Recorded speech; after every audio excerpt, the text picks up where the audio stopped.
სავარაუდოა ყოველ კვირას 20 საათსა და 30 წუთზე ტელეკომპანია GDS-ი წარმოგიდგენთ გადაცემას კვირის 20-30. მე არჩილ გამზარდია ვარ. როგორ შეიძლება შეფასდეს ჩვენს ქვეყანაში მედიისა და არასამთავრობო სექტორის საქმიანობა, ამის შესახებ ჩვენ გადაცემის მეორე ნაწილში ვისაუბრებთ.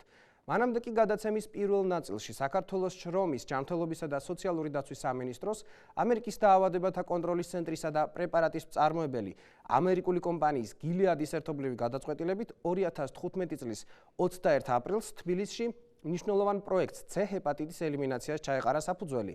C ჰეპატიტის ელიმინაციის 5-წლიანი პროგრამა მკურნალობასთან ერთად დაავადების გამოვლენასა და მის თავიდან აცილებას ითვალისწინებს. საქართველოში C ჰეპატიტის მკურნალობა უფასო გახდა. მიმდინარე წლის 21 აპრილს საქართველოს მთავრობის შრომის, ჯანმრთელობისა და სოციალური დაცვის სამინისტროს, ამერიკის დაავადებათა კონტროლის ცენტრისა და პრეპარატის მწარმოებელ ამერიკული კომპანიის გილეადის ერთობლივი გადაწყვეტილებით C ჰეპატიტის ელიმინაციის პროგრამა დამტკიცდა, რომელიც საქართველოში C ჰეპატიტით ინფიცირებულთა უფასო მკურნალობას ითვალისწინებს. ნამდვილად საამაყოა ის დიდი ნდობა, რომელიც ამ პროექტის განხორციელებით თქვენ ამერიკამ და კომპანია გილეადმა გამოგვიცხადა ჩვენ. ხშირად ოჯახები მკურნალობისთვის, მათ შორის C ჰეპატიტის ვირუსთან ბრძოლის დროს იძულებულნი იყვნენ აეღოთ სესხი ან სულაც გაეყიდათ საკუთარი სახლი, რაც ოჯახების გაღატაკებას იწვევდა. დღეს ჩვენ ამ რეალობას ვცვლით. საქართველოში დაიწყება მართლაც აქამდე არც ერთ ქვეყანაში ანალოგის არ მქონე უპრეცედენტო პროექტი, რომლის საბოლოო ამოცანაც იქნება იმ ათეულათასობით ადამიანის საბოლოო განკურნება ვერაგი დაავადებისაგან, რომელსაც ქვია ჰეპატიტი C. ეს მართლაც აღსანიშნავი დღეა საქართველოსა და ამერიკის პარტნიორობის ისტორიაში. ეს გახლავთ რეალურად განსაკუთრებული მაგალითი კერძო და საჯარო პარტნიორობისა. მსოფლიოში ცნობილი კომპანია გილეადის მონაწილეობით. სამკურნალო პრეპარატის სახელწოდებაა სოვალდი, იგივე სოფოსბუვირი. ფაქტობრივად აღნიშნული მედიკამენტი 100%-იან შედეგს იძლევა და უკუჩვენებები არ გააჩნია. ამ პრეპარატით მკურნალობის ღირებულება მსოფლიოს სხვადასხვა ქვეყნებში $100,000 ფარგლებში მერყეობს, რასაც საქართველოს მოსახლეობა უფასოდ მიიღებს. ეს არის ნაბიჯი წინ ცოტა, ეს არის სხვა ეპოქა იმასთან შედარებით, რაც მანამდე იყო. ამ ორივე მედიკამენტის გამოყენებით C ჰეპატიტი განკურნებადია პრაქტიკულად 100% შემთხვევაში. წარმოგიდგენთ ჩვენი გადაცემის მონაწილეებს. საზოგადოება 2030-ის დამფუძნებელი ბიძინა ივანიშვილი, არასამთავრობო ორგანიზაცია ქალების ინიციატივა თანასწორობისათვის თავმჯდომარე პროფესორი ლელა გაფრინდაშვილი და თბილისის სახელმწიფო უნივერსიტეტის პროფესორი გიორგი ლობჟანიძე. მოგესალმებით, სტუმრებო, გადაცემის თანამონაწილეებო. ქალბატონო ლელა, რითია ეს პროექტი ჩვენთვის მნიშვნელოვანი? პროექტი თავისთავად ძალიან მნიშვნელოვანია ნამდვილად, რადგან სახელმწიფოს ერთ-ერთი ფუნქცია არის იმ სოციალურ პრობლემებზე ზრუნვა, რომელიც აქტუალურია ქვეყანაში. ეხლა ჩვენ ყველა ამ სახელმწიფოში ვცხოვრობთ და ვიცით რა მდგომარეობაა, ხო? სიუჟეტში მართალია ციფრები არ იყო დასახელებული, რამდენი ადამიანს აქვს ეს პრობლემა, მაგრამ მე ვიცი და ალბათ გიორგიც დამეთანხმება ამაზე და თქვენც, რომ ძალიან ბევრი ადამიანს აქვს ეს სენი. გარდა ამისა შეიძლება 200,000-ზე, ნუ ალბათ ეს არის რეალობასთან მიახლოვებული ციფრი, მაგრამ დიახ, ასევე ესე იგი სახელმწიფო უნდა ზრუნავდეს არა მხოლოდ იმ დაავადებებზე, რომელიც აღმოჩენილია, არამედ დაავადებებზე, რომლებიც შეიძლება, ამიტომ ხდება ხოლმე პროგნოზირება წინასწარ, რომ თქვათ რაღაცა რაოდენობა დაავადებულების ჰყავს, მაგრამ სავარაუდოდ სხვა ქვეყნების გამოცდილებით, იმ გამოცდილებით და იმ დინამიკით, რაც ამ დაავადებას ახასიათებს, რა ციფრზე შეიძლება ვიფიქროთ, ხო? ეხლა ეს 200,000 ჩვენი ქვეყნისთვის ძალიან დიდი ციფრია რა და ეხლა ხარჯები როგორც სიუჟეტშიც იყო ნათქვამი იმდენად დიდია რომ ეხლა ამ ტიპის ეკონომიკისთვის როგორიც ჩვენა გვაქვს ქვეყანაში ოჯახებისთვის ეს არის ძალიან სერიოზული დარტყმა. ბატონო მიძინა, დაახლოებით რა რესურსებზეა ლაპარაკი, რა რესურსები იხარჯება C ჰეპატიტის ელიმინაციის პროგრამის რესურსებს მივადგებოდით, მაგრამ პატარა ექსკურსს გავაკეთებდი, როგორ დაიწყო ეს პროგრამა. და ძალიან საინტერესო იქნება ტელემაყურებლისთვის, რამე თუ ჩემი პრემიერობის დროს დაახლოებით 2 წლის წინათ ჩაეყარა საფუძველი. და რატომ ჩაეყარა 2 წლის წინ საფუძველი? მინდა გავიხსენო ის ადამიანებიც, ვისაც დამსახურება აქვს. კონკრეტულად მე მახსოვს, რომ ჩემთან სოზარ სუბარი მოვიდა, რომელიც იყო საჯელახსოვრების მინისტრი გახლდათ მაშინ და თქვა რომ აი განვიხილავთ ჩვენ პროექტს რომ იაფად შეიძლება შევიძინოთ ცეხეპატიტის სამალი და ცეხეებში უნკურნალოთ ცეხეპატიტზე. მოიყვანა თავისი მოადგილეც არჩილ თალაკვაძე, ვისი იდეაც იყო და მას არ უნდა დავიწყოთ. მისგან წამოვიდა ეს იდეა. მე რა თქმა უნდა სერიოზულად განვიხილე. მისასალმებელი იყო ის, რომ თქვა $260-დან უკვე $100 ყავდათ ჩამოყვანილი წინასწარ უკვე ევაჭრნენ თქვა გამოშვენ კომპანიებს, ორი კომპანია მერკი და რო შეუშვებდნენ მე მგონი ამ წამალს, ამბობ არა ბოლოს, რომელსაც გილიანდი უშვებს, არამედ ეს ბოლო წამალი უფრო დახვეწილია. მოკლედ მე ეჭვი გამოვთქვი, რომ მარტო ციხეებს რომ დავეხმაროთ, შეიძლება იმდენად უჭირს მოსახლეობას და მე კარგად ვიცოდი არჩევნების პროცესში ძალიან ბევრს მოგზაურობდი და ორიდან ერთი თხოვნა შეიძლება გუნალობა იყო ცეხეპატიტზე სწორედ, რომელიც ძალიან ძვირი ჯდებოდა. მოკლედ დავანიშნე კომისია, თავარი იყო იდეა თალაკვაძის, სოზარმა რომელმაც მოიტანა ჩემამდე, იმის შემდგომ დავანიშნეთ კომისია და დავიწყეთ მუშაობა, რომ ციხეებზე თანხმობა მივეცით პრინციპში, რომ გადავიანგარიშეთ რა თანხებზე იყო საუბარი, მაგრამ თელ მოსახლეობაზე რომ გავრცელებულიყო. ჩაერთო ჯანდაცვის მინისტრი სერგიენკო, ძალიან დიდი როლი ითამაშა ბატონმა თენგიც ერცვაძემ, რომელსაც განსაკუთრებული როლი მიუძღვის საერთოდ ამ დაავადებათა მკურნალობაში და მსოფლიოში ცნობილი ექიმია. მე გავიხსენებ ის დამსახურებას განსაკუთრებით, რომ ნობელის პრემიის შემდგომ ყველაზე დიდი პრემია რაც არსებობს და ჯანდაცვაში ყველაზე დიდი პრემია რეგიონში არავის არ მოუღია მსგავსი, ხოლო სწორედ თენგიც ერცვაძეს აქვს ესეთი პრემია მიღებული და არ არსებობს სიმპოზიუმები, რომელიც ცეხეპატიტის ირგვლივ ან თქვათ შიცის ირგვლივ ტარდებოდეს და თენგიც ერცვაძე არათუ მოწვეული იყო სიმპოზიუმზე, არამედ სიტყვას არ აძლევდნენ. აი ესეთი პიროვნება, ამანაც რა თქმა უნდა თავისი როლი ითამაშა. დავით სერგიენკოს ორგანიზებულობამ ითამაშა ძალიან დიდი როლი, მაგრამ გადამწყვეტი როლი იყო მთავრობის თლიანად ჩვენი გუნდის დამოკიდებულება. არა მარტო მთავრობის. თლიანად ჩვენი გუნდის დამოკიდებულება, როგორც მოგეხსენებათ და შევახსენებთ ტელემაყურებელს, დაახლოებით მილიარდი პროექტი უკვე 2013 წლის ბიუჯეტის პროექტი ნაციონალურ მოძრაობას ჰქონდა. იმ პროექტიდან მილიარდი ჩვენ მიმართეთ ძირითადად სოციალური მიმართულებით და ყველაზე დიდი თანხა სწორედ რომ ჯანდაცვაზე გამოყავით და ეს იყო დამოკიდებულება. ამის შემდგომ რომ ამ კომპანიასთან იყო გამძაფრებული ვაჭრობა, ირაკლი ქარსელაძე მიმუშავა ძალიან მაგრად მაშინ კანცელარიაში მუშაობდა და მთელმა გუნდმა საოცარი შემოქმედება აჩვენეს. ეს კომპანიებმა გაიგეს რომ არსებობს ესეთი განვითარებადი ქვეყანა საქართველოს, რომელიც ესე ზრუნავ ცეხეპატიტზე. ეს იყო გადამწყვეტი. ჩვენ მივახციეთ და დავდეთ ხელშეკრულებები და დავიწყეთ იაფად შესყიდვა და ესე შემდგომ რაც მოხდა, ამან გამოიწვია დიდი ხმაური ამ ჯანდაცვის სფეროში.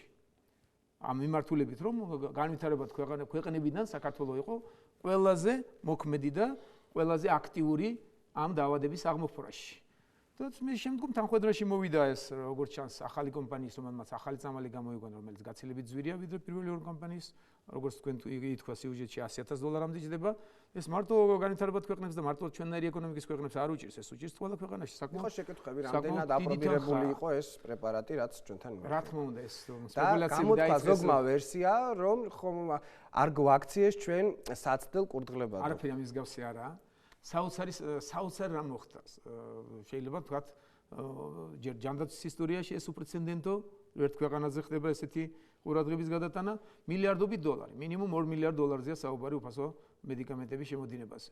მაგრამ ეს წამლების შემოტანაც, რომელიც ესეთ ძვირი ღირს, რომ არ ენახათ იქ ჯანდაცვის სამინისტრო, თვითონ სერგიენკოს ესეთი ორგანიზებულობა, მთელი თავრობის დამოკიდებულება ჯანდაცვისადმი, ისიც იცით კარგად, რომ გამომჟღავნება, თქვათ, ამ დიაგნოსტიკაც ეს ფული ჯდება და ამაზე დაახლოებით $200 მილიონამდე ბიუჯეტიდან დამატებით გამოიყო და ესე შემდგომ. დამატებით არა, ჯანდაცვის რაც ჰქონდა იმ სფეროში შედის. ეს იყო კომპლექსური დამოკიდებულება, ის რომ ეს წამალი ესეთი ძვირია და განვითარებად ქვეყნებში შედის უფასოდ, იქ ეჭვები ჩნდება, რომ ეს არ გვერდით არ გაედინოს და არ წავიდეს სხვა მიმართულებით. ამის კონტროლის თლიანად თავრობის დამოკიდებულება, როდესაც ნახეს, მხოლოდ მაშინ მიიღეს ესეთი გადაწყვეტილება, რომ ეს არ არის მარტო მკურნალობა, ამას ჭირდება პრევენცია და პრევენციაზეც ჯანდაცვის სამინისტრომ აჩვენა თავისი ორგანიზებულობა, რომ არ გავრცელდეს ინფორმირებულობა მოსახლეობის. ეს კომპლექსური მიდგომა დაინახეს, ამას დაჭირდა დრო, დაჭირდა თვეები და დარწმუნდნენ მას, ვისაც თქვათ გადაწყვეტილების მიღებაში დიდი როლი ჰქონდა და ამიტომაც მოხდა ჩვენი ქვეყნის ერთადერთი ქვეყანა და პირველი ქვეყანა და პირველი შემთხვევა საერთოდ ისტორიაში მსგავსი არ მომხდარა. ეს არის უპრეცედენტო. რა თქმა უნდა, მადლობა უნდა გადავხადოთ ჩვენს ძირითად პარტნიორს და მეგობარს ამერიკის შეერთებულ შტატებს და დამოკიდებულებას მათმა პარტნიორობამაც, რა თქმა უნდა, ძალიან კარგი შედეგი გამოიღო და კომპლექსურად ამას უნდა კარგი გააზრება. საოცრება მოხდა, ამას მხოლოდ საოცრებას თუ დავარქმევ და მეც ვერაფერს ამდენ გაჭირებულ ადამიანს ეშველება თანაც სამალი ესო ნაბიჯი კი არ არისო ესო აბსოლუტურად სწორედ ზანა რომ ეს არის ნახტომი და არ ვიცი რა შეიძლება ამას დაერქვას ეს არის საოცრება მხოლოდ შეიძლება საოცრებაზე ვისაუბროთ და მე მადლიერებით მინდა გავიხსენე არა შემთხვევით ყველა ეს ადამიანი ვინც კონკრეტულად ამ მიმართულებით იღვაცა ეს არ არის შემთხვევითი კიდევ ერთ მინდა გავუსვა ხაზი და სპეკულირებას რაც სახერხებენ თქვათ ოპონენტები ჩვენი ესენი ოპონენტები ჩვენი ოპონენტები აღარ არიან რომ ამბობენ რომ თითქოს გამოუცილ წამალს გვაძლევენ ხო ეს გავრცელდა მეც ვიცი რაც ჩამეკითხეთ და არა შემთხვევით ესენი უკვე ქვეყნის ნებაზე მუშაობენ და არა თქვათ ოპონირებენ ვიღაც პარტიას დამოკიდებულება მთლიანად მთელი გუნდის დამოკიდებულება იყო გადამწყვეტი რომ ეს საკითხი ესე გადაწყდა და ამ ხრივაც მე მინდა რომ მადლობა გადაუხადო ყველა იმ პიროვნებას ვინც ძალიან აქტიურა და მიიღეთ დიაგნოსტიკების შესახებ რა ინფორმაცია შეგვიძლია მივაწოდოთ ჩვენ იმ ადამიანებს დიაგნოსტიკის ღირებულებასაც აფინანსებს სახელმწიფო ძალიან მნიშვნელოვანია ეს რომ 70% უფინანსებს სოციალურად დაუცველებს ხოლო 30% ყველა დანარჩენს ესე იგი საერთოდ მონიტორინგი დაავადების მკურნალობის მონიტორინგი ჯამში შეადგენს 1000 ლარს თითო ადამიანზე და ამასაც ესე იგი პრაქტიკულად სახელმწიფო იღებს ამ ხარჯებსაც 0.1%-ის გადახდა უწევს თვითონ პაციენტს. რა არის ჩემთვის მნიშვნელოვანი ცხადი აქ აღინიშნა რომ ეს არის მე მგონი ბოლო პერიოდის ერთ-ერთი ყველაზე მნიშვნელოვანი პროექტია საქართველოსთვის, იმიტომ რომ ამ დაავადების მასშტაბები თვითონ ჩვენში გავრცელებული შეიძლება შევადაროთ შუა საუკუნეების ჟამიანობას. თანაც 30-დან 59 წლამდე ასაკში მერყეობს ადამიანებში და ეს იმას ნიშნავს, რომ პრაქტიკულად გენოფონდი შეიძლებოდა განადგურებულიყო. და აი ამ პროგრამის ასეთ წარმატებულად დაწყება ჩემთვის კიდე სხვა რამეზე მიუთითებს, რომ დღევანდელ საქართველოში მთავარი ღირებულება, ფუნდამენტური ღირებულება არის ადამიანი და მის ჯანმრთელობაზე ზრუნვა და სხვათა შორის ბატონმა ბიძინამ ბრძანა, რომ ეს პროექტი თავიდან ციხის სიტუაციის გაცნობიდან წამოვიდა და ესეც არ არის ალბათ შემთხვევითი, იმიტომ რომ იყო პერიოდი საქართველოს ისტორიაში, როცა ციხეში სიკვდილი ჩვენ სამწუხაროდ სიკვდილს თესტდნენ. ციხეში მიმდინარე პროცესებზე რო ველაპარაკო ძალიან შორს წავა. არა, კარგი მაგალითია, ძალიან გთხოვ რომ დაასრულოს. მე მივხვდი რა ის თქვა და ბატონ გიორგის. ჩვენ დავიწყეთ სიკვდილით მიყავდათ ციხეში. ჩვენ ციხიდან სიცოცხლის აღზევება და მისი განკურნებაზე დავიწყეთ. ციხიდან დავიწყეთ სიცოცხლის, ასე ვთქვათ, ხელახლა აღორძინება. დიდი მადლობა. არა, დამოკიდებულება ძალიან მომეწონა, ძალიან სიმბოლურია. ციხეში შეყავდათ, არა იმისთვის, რომ დაეპატიმრებინათ, დასაშინებლად და მე პირდაპირ მიანიშნებდნენ, რომ შეიძლება იქიდან აღარ გამოხვიდე და უამრავი ხალხი იყოცებოდა ციხეში და იღუპებოდა. სტატისტიკა არ გვაქვს. ეს დამოკიდებულება, რაც ბატონმა გიორგი აღნიშნა, ჩემთვის ძალიან სიმბოლურია, რომ ესე დაიწყო ქვეყანა. ღარიბმა ქვეყანამ ციხიდან დაიწყო ჰეპატიტის C-ის კურნალობა, თუმცა რა თქმა უნდა, ჩვენ მოვითხოთ თელ მოსახლეობაზე და მთელ მთავრობას დღევანდელსაც და მაშინდელსაც რა თქმა უნდა მადლიერებით მოხსენება უნდა. ეს არის კარგი შედეგი იმისა, რომ დამოკიდებულება იყო ესეთ რომ ადამიანზე ზრუნვა მთავარი. კოლეგამ ამ პროგრამას დაარქვა მთავრობის პოლიტიკის შეფასება ადამიანთან და მოქალაქეთან მიმართებაში, რითიც აჩვენა თუ რა დამოკიდებულება აქვს ხელისუფლებას თაკუთან მოქალაქეებთან. გარდა ელიმინაციის პროგრამისა 23 აპრილს თბილისში სახელმწიფო უნივერსიტეტის ინიციატივითა და საქართველოს განათლებისა და მეცნიერების სამინისტროს მხარდაჭერით სან-დიეგოს სახელმწიფო უნივერსიტეტის პროფესორი ენერგეტიკის კვლევებისა და გარემოს დაცვის ცენტრის დირექტორი მეცნიერებათა დოქტორი ალან სვიდლერი იმყოფებოდა. ალან სვიდლერის ჩამოსვლა საქართველოში საერთაშორისო საბაკალავრო პროგრამის განხორციელებას უკავშირდებოდა. მემორანდუმის თანახმად ილიას სახელმწიფო უნივერსიტეტში, ივანე ჯავახიშვილის სახელმწიფო თბილისის სახელმწიფო უნივერსიტეტში და საქართველოს ტექნიკურ უნივერსიტეტში 1000 წლეულის გამოწვევის კორპორაციის მეორე კომპაქტის მეშვეობით საქართველოში მომავალი 20 წლის განმავლობაში ამერიკული საერთაშორისო საბაკალავრო პროგრამები განხორციელდება. 2014 წლის 15 ივლისს სან-დიეგოს სახელმწიფო უნივერსიტეტი და საქართველოს 2020 პროექტის ფარგლებში მემორანდუმი გაფორმდა. პროექტი, რომელსაც 1000 წლეულის გამოწვევა საქართველოს ახორციელებს, სტუდენტებს საშუალებას მისცემს საქართველოს უნივერსიტეტებში საერთაშორისო დიპლომები მიიღონ. მე მინდა სიამოვნებით აღვნიშნო, რომ 1000 წლეულის გამოწვევის კორპორაციის მეორე კომპაქტის მეშვეობით მომავალი 20 წლის განმავლობაში თბილისის ივანე ჯავახიშვილის სახელობის უნივერსიტეტში, საქართველოს ტექნიკურ უნივერსიტეტსა და ილიას სახელმწიფო უნივერსიტეტში განხორციელდება ამერიკული და საერთაშორისო საბაკალავრო პროგრამები. ჩვენი ახალგაზრდები საქართველოში მიიღებენ ამერიკულ და საერთაშორისო სტანდარტების დიპლომებს საინჟინრო, ტექნოლოგიურ და საბუნებისმეტყველო სპეციალობებში. პარტნიორ ადგილობრივ უნივერსიტეტებში შემდგომი პროგრამები განხორციელდება. ამ უნივერსიტეტებში სწავლა სექტემბრიდან დაიწყება და ყოველწლიურად 500 სტუდენტის მიღება იგეგმება. ლექციებს ამერიკელი და ამერიკაში გადამზადებული ქართველი პროფესორები წაიკითხავენ. სწავლა ინგლისურ ენაზე იწარმოებს, უკვე დაწყებულია სამეცნიერო ლაბორატორიების და აუდიტორიების რეაბილიტაცია და მათი საერთაშორისო სტანდარტების შესაბამისად მოწყობა. ამერიკულმა მხარემ პროექტის განხორციელების ერთ-ერთ ძირითად საფუძვლად საქართველოში მიმდინარე დემოკრატიზაციის პროცესი დაასახელა. ბრუნდებით სტუდიაში, გარდა იმ თემის, სადაც ჩვენ საუბრობდით, გარკვეულწილად ასეთი მასშტაბით, მაგრამ გარკვეულწილად შეიძლება ითქვას, რომ ეს პროგრამაც უპრეცედენტო შეიძლება იყოს. ბატონო მეძინა, რითი თვლით ამ პროგრამას მნიშვნელობას ჩვენი საგანმანათლებლო სისტემისათვის? მე ისევ განმაზოგადებდი თემას, რა თქმა უნდა, ეს კონკრეტული თემა ძალიან საინტერესოა, რაც ხდება და როგორც ხდება. ჩვენი განათლების ხარისხი ჩვენ კარგად მოგვეხსენება, რამდენიც უნდა ვიამაყოთ, დონე გვაქვს ძალიან დაბალი და საერთოდ სტრატეგიაში ჩვენი ქვეყნის ვთქვათ, ის ძირითადი მიზანი, რაც ჩვენს გადაცემას სახელიც რომ გავიხსენოთ 2030 და 2030 წლისთვის ორიენტაცია და საერთოდ ჩვენი სტრატეგიული ორიენტაცია, რომ ჩვენ უნდა გავხდეთ ევროპული ქვეყანა და დავბრუნდეთ ჩვენს ბუნებრივ ოჯახში, აუცილებელია განათლება, რა თქმა უნდა. გაუნათლებელი ადამიანი და საზოგადოებას შორი გზა არ აქვს, რა თქმა უნდა, და შორს გამხედავიც არა და შორს წამსვლელიც არა. განათლებაზე პრიორიტეტზე საუბარზე აქ არ გავჩერდები, მაგრამ ძირითადი პრობლემას გავიხსენებ კიდევ ერთხელ ჩვენსას ეკონომიკას, როგორც მოგეხსენებათ, ეკონომიკა და განათლება დღეს ერთ კონტექსტში მოიხსენიება. თუ გინდა ეკონომიკის აღორძინება, მას სჭირდება განათლება, თუ გინდა განათლება და აუცილებლად გინდა განათლება და უნდა იყოს პირველი პრიორიტეტი, მას აუცილებლად სჭირდება ეკონომიკა, ერთ კონტექსტში მოხსენიებადია. ჩვენ თუ გვინდა რომ სერიოზული საწარმოები დაფუძნდეს, სერიოზული ინვესტიციები შემოვიდეს საქართველოში, მას აუცილებლად სჭირდება პროფესიონალური ვინც დასაქმდება პროფესიით, მარტო მუშახელი თუ ინჟინერი ტექნიკური პერსონალი. როდესაც ინვესტიციებზე სერიოზული კომპანიები ფიქრობენ შემოსვლას ქვეყანაში, იქ ძირითადი კითხვა ვთქვათ, საშუალო ხელფასი, შემდგომ როგორია საკადრო პოლიტიკა, როგორი განათლება აქვს საზოგადოებას და შეიძლება თუ არა იქ სერიოზული წარმოების დაფუძნება. ამ ხრივ რა თქმა უნდა და საერთოდ განათლებულ საზოგადოებაზე მე არ გავჩერდები და მის მნიშვნელობაზე კარგად მოეხსენება ჩვენ საზოგადოებას, ჩვენს ტელემაყურებელს და კონკრეტულ შემთხვევაში რა თქმა უნდა ეს არის ძალიან წინ გადადგმული ნაბიჯი, რომ ჩვენ მოვახერხოთ და თანამედროვე პროფესიები საქართველოშივე შევაძენინოთ ჩვენს ახალგაზრდობას, რა თქმა უნდა საერთო განათლებაზე ისევე ხაზგასასმელია და ეს აუცილებლად ხელშეუწყობს სერიოზული თანამედროვე ჰაი-ტექზე დაფუძნებული საწარმოების აშენებას საქართველოში. კაპიტან ლელა, როგორ ფიქრობთ, როგორ ჩაჯდება ეს პროექტები ქართულ საგანმანათლებლო სივრცეში?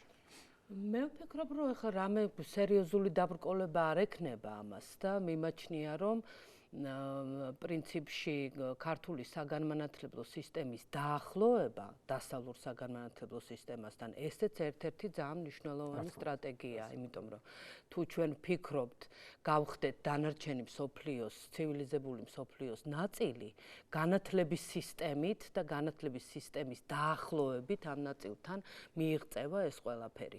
და განსაკუთრებულ აქცენტს გავაკეთებდი იმაზეც, რომ გასაგებია რომ საინჟინრო თანამედროვე ტექნოლოგიების შესწავლა მოხდება და საბუნებისმეტყველო მეცნიერებების დარგში მოხდება ამ საბაკალავრო და სამაგისტრო პროგრამების ინტეგრირება, მაგრამ სხვა დარგებშიც, ჰუმანიტარულ დარგებშიც, სოციალურ-პოლიტიკურ მეცნიერებათა დარგებშიც მე მიმაჩნია, რომ ასევე უნდა მოხდეს ჩვენი დაახლოება და ინტეგრირება ამ დანარჩენ სამყაროსთან.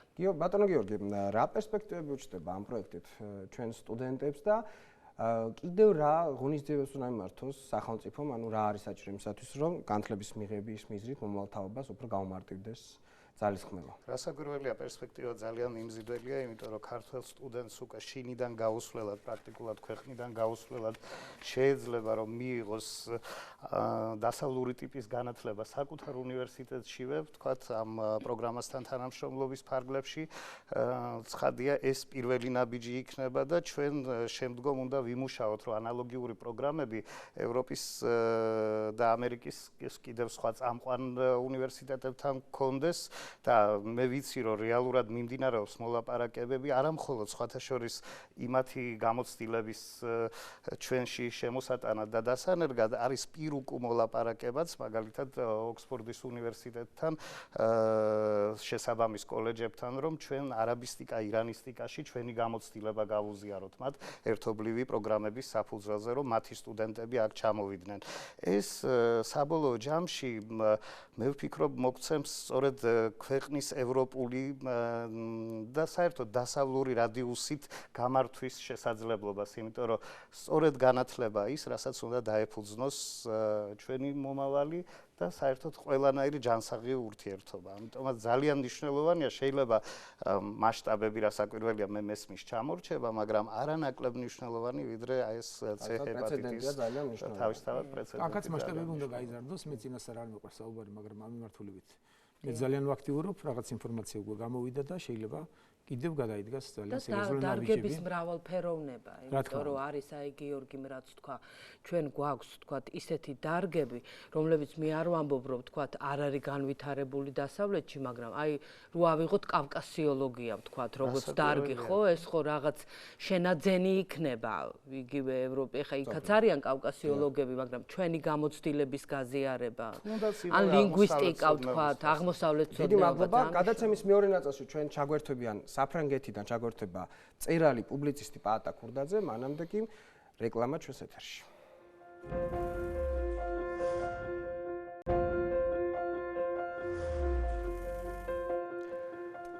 საერთაშორისო ორგანიზაცია რეპორტიორების საზღვრების გარეშე 2015 წლის გაკეთებულ კვლევაში მედიის თავისუფლების ინდექსის მაჩვენებლის მიხედვით საქართველო 69 ადგილზე გადაინაცვლა. 2012 წლის მაჩვენებლით საქართველო მე-100 ადგილზე იმყოფებოდა.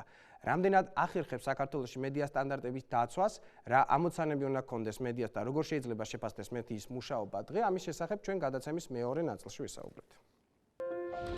როგორც სახელმწიფო ჩვენ დავიცავთ ჟურნალისტების უფლებებს. ვერანაირი ხელისუფლება ვერ დააშინებს მათ და ნურავის ექნება ილუზია, რომ ან მე, ან ქართული სახელმწიფო დაუშვებს ტერორს ჟურნალისტების მიმართ. ეს ფრაზა საქართველოს ექს-პრეზიდენტს მიხეილ სააკაშვილს ეკუთვნის, თუმცა ნაციონალურმა მოძრაობამ ქართული მედიის წინააღმდეგ არაერთი უპრეცედენტო ძალადობა განახორციელა. ვარდების რევოლუციის შემდეგ სააკაშვილის ხელისუფლებამ საკუთარ მფლობელობაში მოაქცია რუსთავი 2 და სრული კონტროლი დაამყარა საზოგადოებრივ მაუწყებელზე. 2007 წლის 7 ნოემბრის სპეცრაზმა თავდასხმა განახორციელა ტელეკომპანია იმედზე და მალე ამ ტელეკომპანიის საინფორმაციო პოლიტიკა სრულად მოერგო ნაციონალური მოძრაობის პარტიულ ინტერესებს. სააკაშვილის მმართველობისას ხელისუფლების ძალდატანებით 11 ტელეკომპანია შეეცვალა მეპატრონე და ხელისუფლებასთან დაახლოებული პირების მფლობელობაში გადავიდა. ვისაც ხელისუფლება ვერ აკონტროლებდა, მათ საქმიანობაში ხელს უშლიდნენ, ხშირად კი ფიზიკურად უსწორდებოდნენ.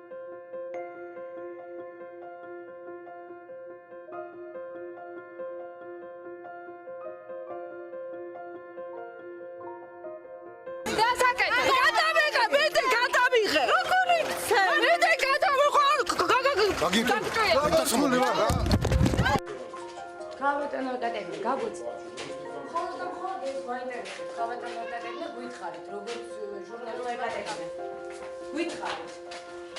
ძალადობას რას უწოდებთ კონკრეტულად თქვენ და ხალხს ეწოლას რას უწოდებთ?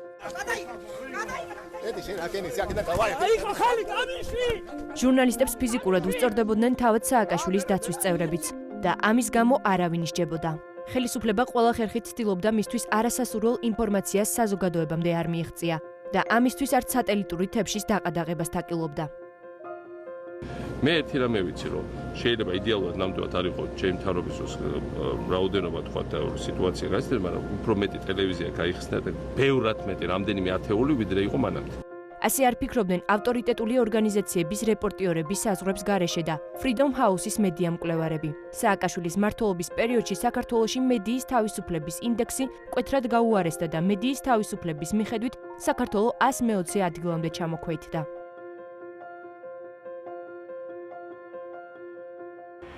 იმავე Freedom House-ისა და რეპორტიორების საზღვრების გარეშეს მონაცემებით 2012 წლის საპარლამენტო არჩევნების შემდეგ საქართველოში მედიის თავისუფლების ხარისხი წლიდან წლამდე უმჯობესდება და ამჟამად ამ ნიშნით ევროკავშირის ქვეყნებს იტალიას, საბერძნეთს და ბულგარეთს გადაუსწარით. ბრუნდებით სტუდიაში კიდევ ერთხელ წარმოვიდგენთ ჩვენი გადაცემის თანამონაწილეებს, საზოგადოებრივი ოცნების დამფუძნებელი ბიძინა ივანიშვილი, პროფესორი ქალბატონი ლელა გაფრინდაშვილი, პროფესორი ბატონი გიორგი ლობჟანიძე და საფრანგეთიდან ჩვენ გვერდება მწერალი პუბლიცისტი პაატა ქურდაძე. ბატონო პაატა, პირველი შეკითხვა თქვენ მინდა დაგისვათ. რა როლს უნდა ასრულებდეს მედია საზოგადოების და ზოგადად ქვეყნის ცხოვრებაში? რამდენად ასრულებს ამ როლს ქართული მედია? გამარჯობათ, მოგესალმებით. რა თქმა უნდა, ძალიან მნიშვნელოვანი როლი აქვს მედიას საზოგადოების განვითარებაში, არა მარტო განვითარებაში, მის ცხოვრებაში. რამდენადაც ჩვენ, ასე ვთქვათ, ვყალიბდებით ჯერ კიდევ როგორც საზოგადოება, ალბათ სასურველი იქნებოდა, რომ უფრო მეტად რაც პროცესში ვართ აი ამ ჩამოყალიბების, ჩემი აზრით მედიას შესაძლოა განსაკუთრებული როლი ჰქონდეს, შესაძლოა კიდევ უფრო მეტი, ვიდრე იმ ქვეყნებში, რომლებმაც უკვე გაიარეს ეს რაღაცა გარდამავალი პერიოდები მისი ჩამოყალიბების, საზოგადოების ჩამოყალიბების, მე საზოგადოებაზე მაქვს საუბარი.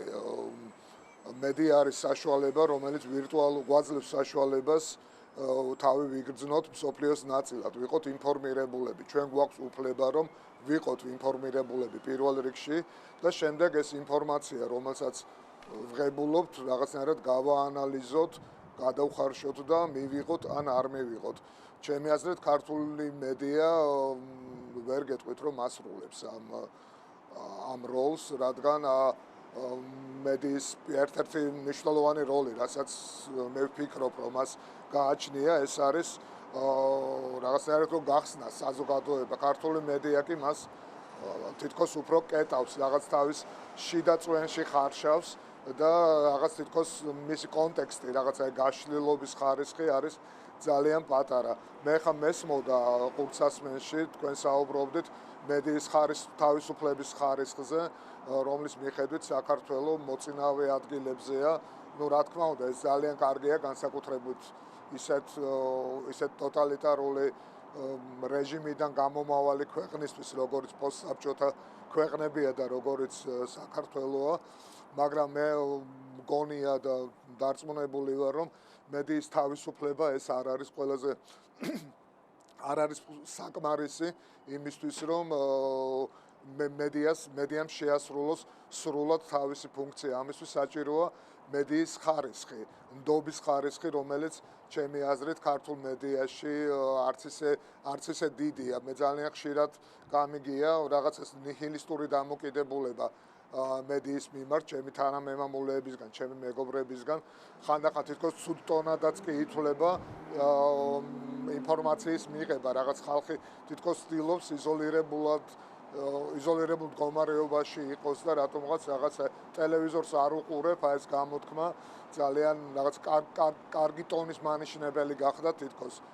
ამდენად მე ვთვლი, რომ რა ვიცი, ალბათ უფრო კარგი იქნებოდა, უფრო კარგი კი არა, აბსოლუტურად აუცილებელია, რომ ჩვენ ვიფიქროთ მედიის ნდობის ხარისხზე, ინფორმაციის ნამდვილობის ხარისხზე, უფრო ვიდრე თავისუფლების ხარისხზე, რადგან როდესაც ჩვენ ვლაპარაკობთ ნდობაზე, ნდობის ხარისხზე, რაც აბსოლუტურად ყველაზე მნიშვნელოვანია ალბათ მედიაში, იმიტომ რომ თუ თქვენ არ ენდობით ტელეარხს ან გაზეთს, შეუძლებელია მის თავისუფლებაზე ლაპარაკი. მე შემიძლია ჩამოგითვალოთ ათობით მედია საშუალება ქართული, რომელიც თავისუფლების ხარისხით გაცილებით წინ არის, ვიდრე ნებისმიერი დასავლური გამოცემა, მაგრამ ნდობის ხარისხი, მათი ნდობის ხარისხი, ჩემი აზრით, ნულის ტოლია, თუ არ ჩავთვლით მათ რაღაც ფან-კლუბებს, რომლებიც მათზე გიждდებიან. ჩამოთვლა შემიძლია, რა თქმა უნდა, მე არ მერიდება, უბრალოდ ამას აზრი არ აქვს, იმიტომ რომ ეს მეტნაკლებად თითქმის ყველა ქართულ მედია საშუალებას ეხება. ამდენად მე ვთვლი, რომ ქართული მედია ვერ ასრულებს თავის დანიშნულებას, რაც მას გააჩნია, რომ გახსნას ქართული საზოგადოება იმ სოფლიოსკენ, იმ კონტექსტისკენ და ამით მას საშუალება მიცეს გაიხსნას თავად საკუთარი თავის მიმართ, საკუთარი არსებობის მიმართ. დიდი მადლობა ბატონო პატა, თქვენ რჩებით ხაზზე და ნებისმიერ შემთხვევაში, როდესაც ჩათვლით საჭიროდ, შეგიძლიათ ჩაერთოთ ჩვენს დისკუსიაში. ქალბატონ ლელა დღეს არაერთი აცხადებს, რომ მედია თავისუფალი არის ხელისუფლების ზეგავლენისაგან. რამდენად საკმარისია ეს იმისათვის, რომ მედია დამოუკიდებლად შევაფასოთ? და სხვაზე გავლენებისგან თუ არის მედია დღეს ავისმოთ. ხო, მეც მაგ დებულებას უფრო დავეთანხმებოდი, ვიდრე არ დავეთანხმებოდი, რომ მედია თავისუფალი ახლა პრინციპში ადამიანებს თუ რამე აზრის გამოთქმა უნდათ, რაღაცნაირად ასპარეზი საქართველოში ამისთვის არსებობს. მაგრამ თუ ახლოს მივალთ, ანუ მედია საშუალებებს, რაც ჩვენ გვაქვს, გადავავლებთ თვალს, აღმოვაჩენთ, რომ ასეთი გავლენები, თქვათ, შეიძლება იგრძნობოდეს, ზოგიერთ მედია საშუალებაში პირდაპირ აშკარად ჩანს, მაგრამ აი იგივე რო ავიღოთ საზოგადოებრივი მაუწყებელი, რომელსაც, ესე იგი, კანონი ავალდებულებს, რომ იყოს მიუკერძოებელი და ასახოს მოქალაქეთა რაც შეიძლება მრავალფეროვანი აზრი, ხო? აქაც კი ის სტერეოტიპი რაც იყო, ვთქვათ, წინა წლებში, რომ არა სახელმწიფო გავლენა იქნება აუცილებლად, ეს მუშაობს. ამიტომ ბუნებრივია, რომ საზოგადოებრივ მაუწყებელს აქვს ვალდებულება და ამოცანა, რომ ეს სტერეოტიპი დაძლიოს, ხო? მაგრამ როგორ დაძლევს? ის დაძლევს სწორედ იმ დობით, რაზეც პატამ ისაუბრა და ეს ნდობა საიდან მოდის? ეს მოდის იქედან, რომ როდესაც მოქალაქე უყურებს გადაცემათა მრავალფეროვნებას, რომელიმე მათგანში მაინც უნდა აღმოაჩინოს მისი შეხედულება. ან თვითონ უნდა მიიღოს ამ გადაცემებში მონაწილეობა, ან როდესაც სხვას უსმენს, უნდა დაიჯეროს და უნდა დარწმუნდეს იმაში, რომ რასაც ის ლაპარაკობს, ეს არის პოლიტიკურად მიუკერძოებელი და ამას ამბობს, იმიტომ კი არა, რომ ხელისუფლებას მოეწონება ასე, არამედ ასე ფიქრობს. ეს არის ძალიან მნიშვნელოვანი. ქალბატონო ლელა იმაშიც, რომ ზოგიერთ შემთხვევაში, თქვათ, მედია საშუალებები შეიძლება კონკრეტული პოლიტიკური ჯგუფის ან რაღაცა გარკვეული ჯგუფის ინტერესებს ასახავდეს, მაგრამ თავს წარმოადგენდეს როგორც დამოუკიდებელ მედიას.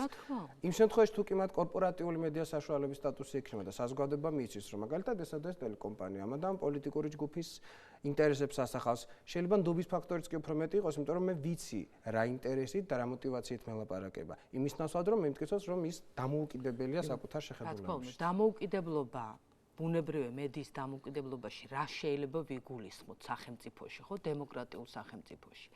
ეს არის ის უნდა იყოს დამოუკიდებელი სახელისუფლებო გავლენისგან და ის უნდა იყოს დამოუკიდებელი პოლიტიკური პარტიებისგან და პოლიტიკური გავლენებისგან, ხო? ამ შემთხვევაში საუბრობენ მედია დამოუკიდებლობაზე. კი ბატონო, მაგრამ დამოუკიდებლობაზე თუ საუბრობთ ზოგადად, რა თქმა უნდა, პირველ რიგში ხელისუფლებას არ უნდა ქონდეს იმის საშუალება, რომ რაც იყო ჩვენთან საქართველოში და როგორც ხდებოდა პოლიტიკური გავლენები არ არის დიდი უბედურება თუ ჩვენ ვიცით და ვაცხადებთ ამის შესახებ.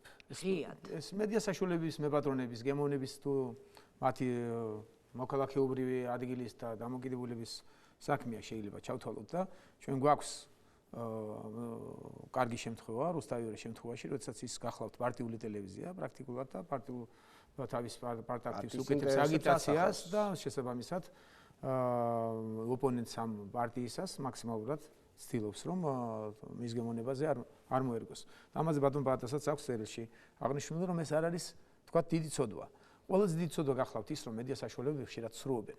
სიცრუე არ უნდა იყოს, რაც არის და როგორც არის განვითარებულ სახელმწიფოებში, ხშირად ნახავთ, რომ ერთი პარტიის გემოვნებაზეა რაღაც მედია საშუალება მორგებული და მის აგიტაციას უფრო მეტად ახერხებს.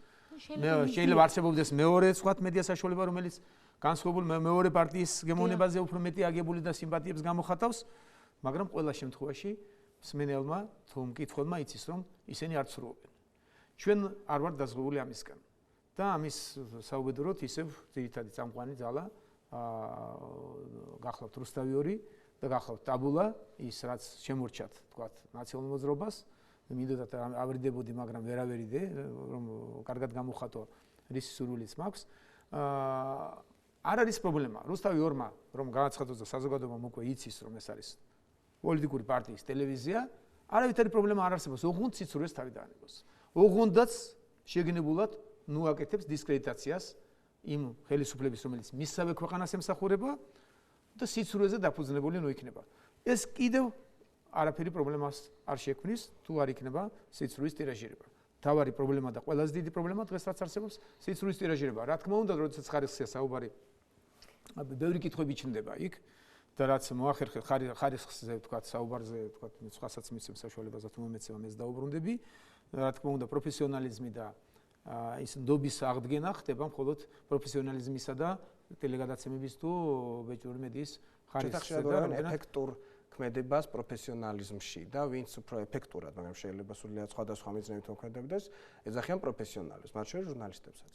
კი ბატონო, და დღეს რუსთავი 2-ს ეძახიან ყველაზე პროფესიონალურ ტელევიზიას და საუბედუროდ ყველაზე პროფესიულად კარგად დალაგებული სიცრუე მოდის ძალიან ხშირად. არ არის პრობლემა, რომ თუმ ჟურნალისტებს და მის მეპატრონეს მოსონს ნაციონალური მოძრაობა და ესა მისი გემოვნება, მერთმა მოახმაროს, ოღონდ ნოიცრუებს. დღეს თავარი პრობლემაა, რომ აი სიცრუეზე იქნებ მოახერხოთ და ვთქვა თუ არის და შეგიძლია. საინტერესოა ბატონი პატა რას ფიქრობს, რატომ აქვს ზოგიერთ მედია საშუალებას, რომელსაც საზოგადოება სინამდვილეში არ ენდობა მაღალი რეიტინგი. ბატონო პატა, თქვენ როგორ ფიქრობთ? რატომ აქვს მაღალი რეიტინგი, ვისაც არ ენდობა? სწორედ ამაშია, ეცეც ახლა თუნებას მომცემთ ორიოდე სიტყვით ალბათ ჩემ მაზრს მოგახსენებთ აი წინა კითხვაზე, რომელიც ალბათ კავშირშია ამ თქვენს კითხვასთან. რა თქმა უნდა, პოლიტიკური გემოვნება ეს არ არის ახალი ამბავი, რომელიმე კერძო არხისთვის. ყველა არხს შეუძლია ეს გააჩნდეს, გარდა საზოგადოებრივი არხისა და ჩვენ გვაქვს ამის ფუფუნება, რომ გაგვაჩნდეს საზოგადოებრივი არხი, ხოლო საქმე იმაშია, რომ აქ არის ლაპარაკი პოლიტიკური გემოვნების და მიკერძოებულობის ხარისხზე. როდესაც ეს ხარისხი ადის უკვე ისეთ ნიშნულამდე, საიდანაც როდესაც უკვე ჩვენ მიკერძოებულობას ვიჩენთ უკვე ისეთ საკითხების მიმართ, რომელიც აშკარად არ არის პოლიტიკური, მაგალითად კულტურის თემის გაშუქებისასაც კი პოლიტიკურ მიკერძოებულობასთან გვაქვს საქმე, ეს უკვე აღარ არის პოლიტიკური გემოვნება, ამას ქვია ერთი სიტყვა, ეს არის პროპაგანდა. სამწუხაროდ არიან არხები, რომლებიც აი ამას ეწევიან ნებისმიერ თემაზე, რაზეც არ უნდა ვლაპარაკობდეთ, იწყება აბსოლუტურად იმავე წუთს მიდის პროპაგანდა. ეს პროპაგანდას რაღაცა თავისებურია საქართველოში. თითქოს თავიანთ იდეოლოგიის პროპაგანდას კი არ ეწევიან, არამედ მიდის ლანძღვა მისი მოწინააღმდეგე მხარის ქმედების თუ ამის თუნდაც მშვენიერი მაგალითია C ჰეპატიტის ისტორია, რომელიც ახლა მოხდა, რომელიც ასევე პოლიტიზირებული იქნა, ჩემი აზრით საუკეთესო მაგალითია იმისა, რომ აბსოლუტურად ყველა თემა პოლიტიზირდება და ადის პროპაგანდის, დარე პროპაგანდის რანგში. მაყურებელი ამას შეეჩვია პროპაგანდაში, პოლიტიზირებაში ამ პროგრამის. ჰეპატიტის. რაც შეეხოდა, არ ვიცი, მე რაღაცა წავიკითხე, მოვისმენე რაღაც მოსაზრებები იმ არხებზე, რომლებიც მოიაზრებიან და იმ ადამიანებისგან, რომლებიც მოიაზრებიან პოლიტიკოსებისგან ოპოზიციურ ძალებად, რომლებიც შთაბეჭდილება დამრჩა, თითქოს რაღაცა ცუდი მოხდა ამ C ჰეპატიტის კურნალობის არ ვიცი, და მათი სწორედ ამის თქმა მინდა ეს უცნაურობა ამ ქართული პროპაგანდის არის ის, რომ სწორედ აქ საქმე გვაქვს რაღაცა უფრო რაღაცა ნეგატიურ მოწინააღმდეგე მხარის ნეგატიურ წარმოჩენასთან, ვიდრე საკუთარი იდეოლოგიის პოზიტიურ წარმოჩენასთან. ის რომ ტრობასა და ოპონირებას შორის ვერ ხედავთ ხოლმე ხშირად განსხვავებას და ასე ვიქცევით, ეს რის გამო შეიძლება ხდებოდეს ბატონო პატა? ეს პირველ რიგში რა თქმა უნდა ეს არის ყველაზე ერთ-ერთი ყველაზე მთავარი პრობლემა ალბათ ქართული მედიის, ეს არის ჩვევა, ძალიან ცუდი ჩვევა, რომელსაც რაღაცა ტოქსიკომანებივით შეაჩვიეს ქართული ტელემაყურებელი. მე ვიტყოდი, რომ ეს დაწყებულია ჯერ კიდევ ალბათ 90-იან წლებში.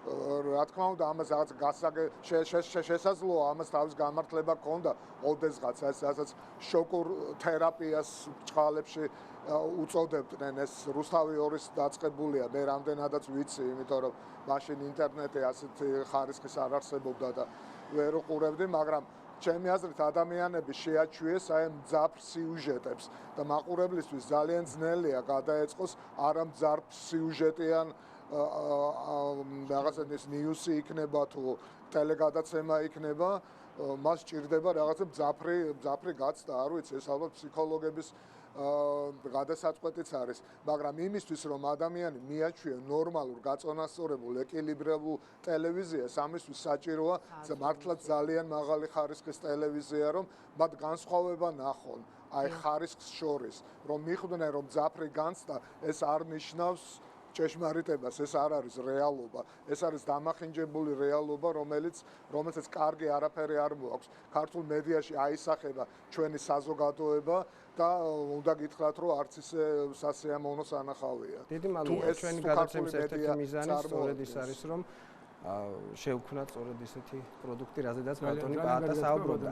როდესაც ბუნებრივია ჩვენ არ გულისხმობთ იმას, რომ მედია როგორც სექტორი საქართველოში რომელიმე სხვა სექტორზე ანუ არისია ჩვენ ყველა განვითარების რეჟიმში ვართ და ამიტომ ეს ბუნებრივია ჩვენი ურთიერთშეფასებები და კრიტიკა მნიშვნელოვანია, მაგრამ ბატონო გიორგი, მედია ჩვენ შემთხვევაში კრიტიკას ძალიან მტკივნეულად აღიქვამს, ისე რომ ძალიან ხშირად ჩვეულებრივ კრიტიკულ შენიშვნასაც კი ზეწოლად აღიქვამს. როგორ ფიქრობთ, რატომ ხდება ნებისმიერი კრიტიკული შენიშვნის გამოთქმა ასეთი მწვავე რეაქციის მიზეზი?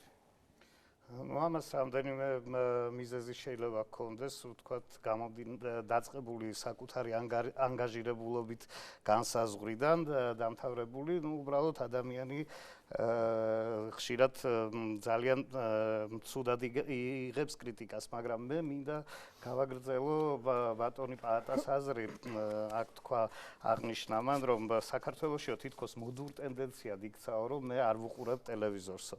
ეს მოდური ტენდენცია კი არ არის, ჩემ შემთხვევაში მაგალითად მეც ძალიან იშვიათად ვუყურებ ქართულ ტელეარხებს და არის თავდაცვის გარკვეული საშუალება, იმიტომ რომ იმდენი აგრესია მოედინება ქართულ არხებზე გასული ток-შოუებიდან ეს იქნება საზოგადოებრივი ток-შოუ თუ პოლიტიკური ток-შოუ, რომ მე აბსოლუტურად არ მიტოვებს სივრცეს, დაუცველად ვგრძნობ თავს როგორც მაყურებელი და აბსოლუტურად არ მიტოვებს სივრცეს განსჯისათვის. ეს არის მუდმივი მაჟორი, რომელთანაც ხარ მიბმული და მე ძალიან ცუდად ვგრძნობ თავს და რაც თავარია საქმე არ კეთდება ის, რაც უნდა მოიტანოს, რაც უნდა კონდეს ნებისმიერ ტელევიზიას.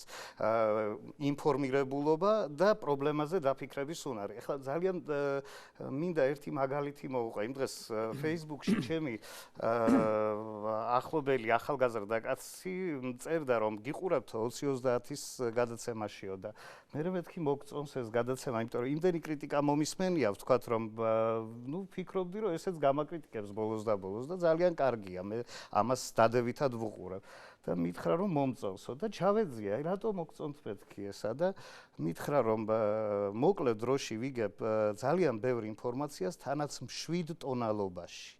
აი ეს იყო ძალიან მნიშვნელოვანი, მე მივხვდი რომ საზოგადოება უკვე დაიღალა ამდენი მაჟორით, ამდენი მუდმივად პედალირებით უარყოფით. ნარკოტიკებით, ნარკომანები რომ იღლებიან, აი ესეთი დაღლილობა გააჩნია ძალიან ბევრ მაყურებელს. აი ამის ნარკოტიკებზე შესვეს, ეს ემოციურობა, ეს აგრესია რაც მოდის და ალბათ ძალიან ცოტა გვიყურებს, მე არ ვიცი ხარ რა ნაწილი გვიყურებს. გერმანულ ჯარში შოპენჰაუერის მელოდიებით რო ცდილობდნენ, მუდმივი ექსპრესია ქონოდა რიგით ჯარისკაც. დაახლოებით აი ეს მოდელი იყო გამოყენებული. სხვათა შორის ეს ტექნოლოგიები, ბატონო მიძინა, პროპაგანდისტული ტექნოლოგიები საკმაოდ მოძველებულიც არის, მათ შორის, რომელიც ბევრგან სადაც თუნდაც პროპაგანდას მიმართავენ, აღარ გამოიყენება. ეხლა ვიცით როგორ არის, როდესაც მარტო გაზეთი არსებობდა, ვთქვათ, და მარტო ერთი არხი ან თუნდაც მარტო ტელევიზია, შეიძლება ამის საშუალება იქნებოდა, მაგრამ იგივე სოციალურმა ქსელებმა და აი ამ მედიამ, ელექტრონულმა მედიამ ისეთი სიტუაცია შექმნა უკვე, რომ ინფორმაცია შეიძლება მე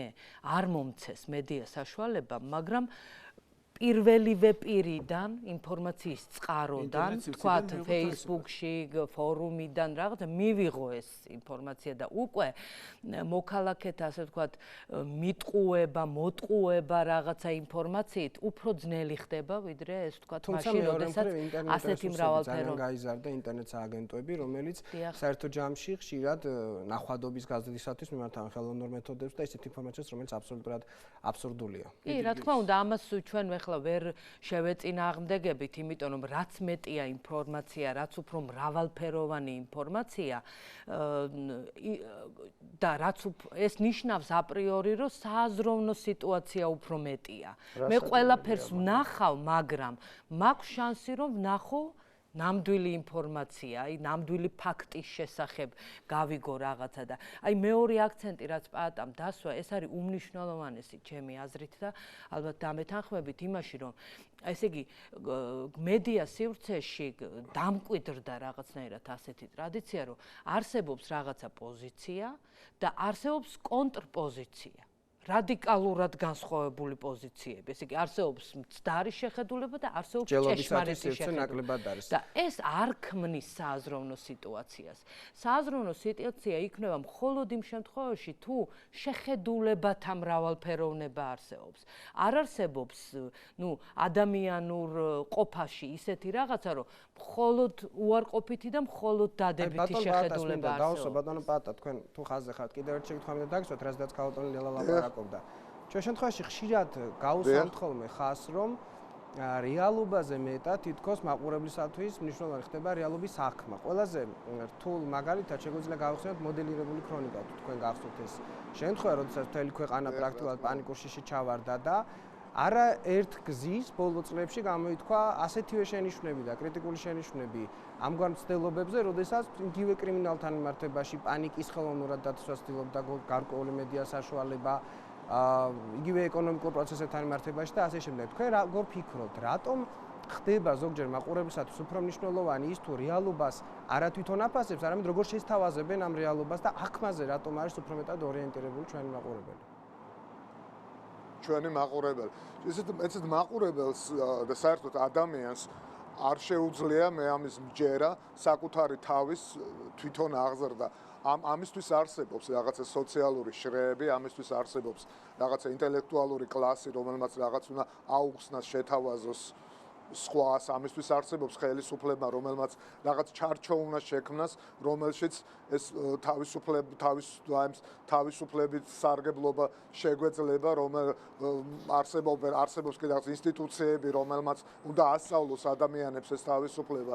მე ვთვლი, რომ საქართველოში ჩვენი პრობლემა ეს არის, რომ ადამიანებს ჩვენ არ ვთავაზობთ არც აი ამ ჩარჩოს, კანონმდებლურ ჩარჩოს, რომელშიც აუცილებელია, რომ მედია დარჩეს და ამის მიხედვით მაყურებელს გემოვნება ჩამოუყალიბდეს ისეთი, როგორც ალბათ მისთვისავე უფრო კომფორტაბელური იქნება და არც ეს კლასი, რომელიც ინტელექტუალ კლასად მოიაზრება, არც ის არ უხსნის ესე ხალხს მაინც და მაინც ბევრს არაფერს.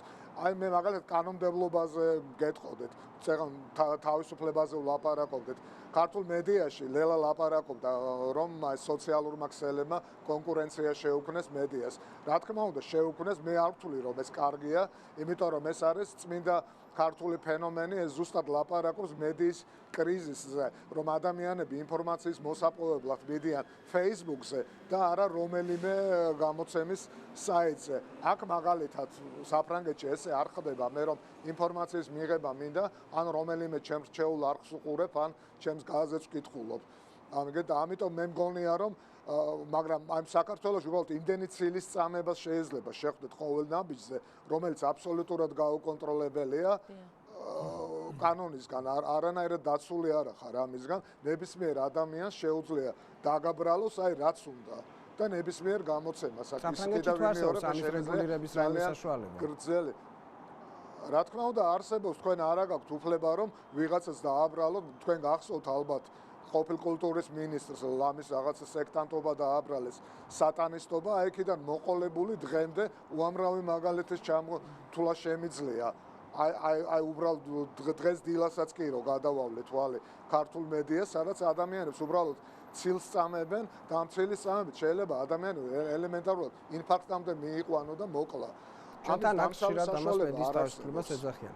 დიდი მადლობა ბატონო პაატა საინტერესო საუბრისათვის. ეს არის თავისუფლება, რომელიც არ ვიცით რაში გამოვიყენოთ. მადლობა. ძალიან დიდი მადლობა. სანამ შემდეგ ნაწილზე გადავიდოდით. ხო, მაინც აქ რჩება, რომ რა ეშველება და როგორ უნდა განვითარდეს მედია და ის კითხვები შეიძლება გაჩნდეს საზოგადოებაში, რომ რაიმე რადიკალური გზები უნდა მოუძებნოთ, არ დავეთანხმოთ და ეს აქცენტები არ გაკეთებულა, რა თქმა უნდა, თავარი გაკეთდა მთავრობის მხრიდან და მთავრობა ჩამოაშორეს პრინციპში, რომ ეს კონტროლი ვერ შეძლო მედია საშუალებების, სხვა დანარჩენი საზოგადოების განვითარებასთან ერთად იმედი ვიქონიოთ, რომ მედიაც განვითარდება, ძალიან დიდი სურვილი გვაქვს, რომ ეს პროცესები დაჩქარდეს. ერთ-ერთი მეთოდი პროცესების დაჩქარების არის კრიტიკა, რასაც მედია ძალიან ძნელად ღებულობს, კრიტიკას უნდა შეეგუონ, როდესაც სურვილი აქვთ, რომ არა კრიტიკონ, კეთილინებონ რომ ნუცროვენ. თავარი ჩვენ რასაც შეიძლება შევეხოთ გემოვნებაზე გასაგებია როგორმე მოახერხოთ სიცრუე და აგიტაცია, აი ეს ყველაზე უხეში ფორმა საზოგადოებამ არ მიიღოს. საზოგადოებიდან არის საზოგადოებაზე ზამოგებული ყველაფერი არ იყიდოს ეს და მედია საშუალებებს ნელ-ნელა გადაეწყობიან. ამის ერთადერთი წამალი არის უფრო მეტი თავისუფალი სიტყვა, ხო? ჩვენ ხო ახლა ცენზურას ვერ დავაწესებთ არა? ან რაღაცა კანონს ვერ შევ. იგივე ток-შოუებზე ქალბატონელა. ეს ток-შოუები რაც თემდე გრძელდება, ეს როგორც წესი პოლიტიკური პროცესი არჩევნების დროს მიდის ток-შოუები. და იყო ჩვენთან დასმული კითხვები, რომ იქნებ არც ერთ შემთხვევაში არ შეეხოთ. თუ უნდა საზოგადოებას, უნდა ხალხს, არ შეიძლება რამე აღვრძალოთ, უნდა გაჩნდეს ის, რომ მოთხოვნილება აღარ უყურებენ ამ აგრესიულ გადაცემებს. პოლიტიკური ток-შოუები იგივე არჩევნებთან დაკავშირებით მარტო არჩევნების დროს არ უნდა იყოს. ამაშია საქმე. როდესაც ეს რო ასახოს. სამწუხაროდ ჩვენ ძალიან ბევრი თემა გვინდოდა კიდე მედიასთან მიმართებაში გვემსჯელა ამის შესახებ, თუნდაც იმის შესახებ, რამდენ მნიშვნელოვანია რადიო დან მოცემული ინფორმაცია, იმიტომ რომ ეს არის ერთ-ერთი ხელმისაწვდომი, ასევე პრესის ინტერნეტ სივრცეები, პრესა, რომელიც ზოგიერთ ქვეყანაში ტელემედიაზე ბევრად უფრო ეფექტურია და მე ძალიან მწყება გული, რომ დღეისათვის ჩვენ ვახერხებთ პრესის ძალიან მნიშვნელოვან წყაროზე, სადაც საქართველოში შეიძლება ითქვას, რომ გარკვეული თავისუფლების სიტყვა ხშირ შემთხვევაში წინა წლების განმავლობაში სწორედ პრესას ჰქონდა და ძალიან ბევრი დარტყმა მათი ღერეს. ჩვენ ამაზე ალბათ არაერთ გადაცემას მივუძღვნით ჩვენ ამ თემას. შევახსენებ მაყურებელს, რომ ჩვენ საფრანგეთიდან გვერდებოდა მწერალი და პუბლიცისტი პაატა ქურდაძე, ჩვენ კი რეკლამის შემდეგ შევხვდებით.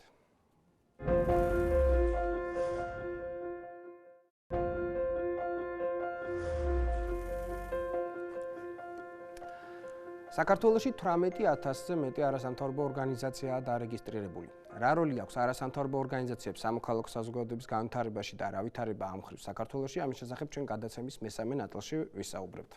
ქალბატონო ლელა, პირველ შეკითხვა მინდა თქვენ დაგისვათ, ზოგადად დავახასიათოთ რა როლი აქვს არასამთავრობო ორგანიზაციებს სამოქალაქო სექტორის განვითარებაში. კი ბატონო. როდესაც ჩვენ არასამთავრობო ორგანიზაციებზე ვსაუბრობთ, უნდა ვისაუბროთ აუცილებლად სახელმწიფოზე, ქვეყანაზე, როგორც პოლიტიკურ ორგანიზმზე. და სწორედ ამ ორგანიზმში რაღაცნაირად უნდა შევეცადოთ, მოვძებნოთ ადგილი, კონკრეტულად რა ადგილი უჭირავს არასამთავრობო ორგანიზაციებს ამ შენობაში, ამ ორგანიზმში. ახლა ყველაზე მსხვილი ნაწილები, რო გამოვყოთ ამ ორგანიზმიდან, ეს არის ხელისუფლება და ხალხი, ხო? ხელისუფლების წყარო, ასე ვთქვათ, არის ხალხი, ანუ ხალხი ამბობს, რომ ეს არის ჩემი ხელისუფლება. ამბობს ან აძლევს უფლებამოსილებას ხელისუფლებას, ვთქვათ ასე.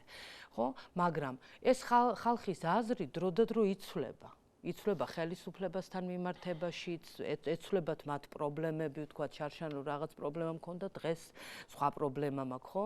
გარდა ამისა, შეხედულებებიც იცვლება, თუ ქვეყანა ვითარდება რაღაცნაირად, თუ რამე პროცესი მიდის ქვეყანაში, მოქალაქეებს ეცვლებათ შეხედულებები.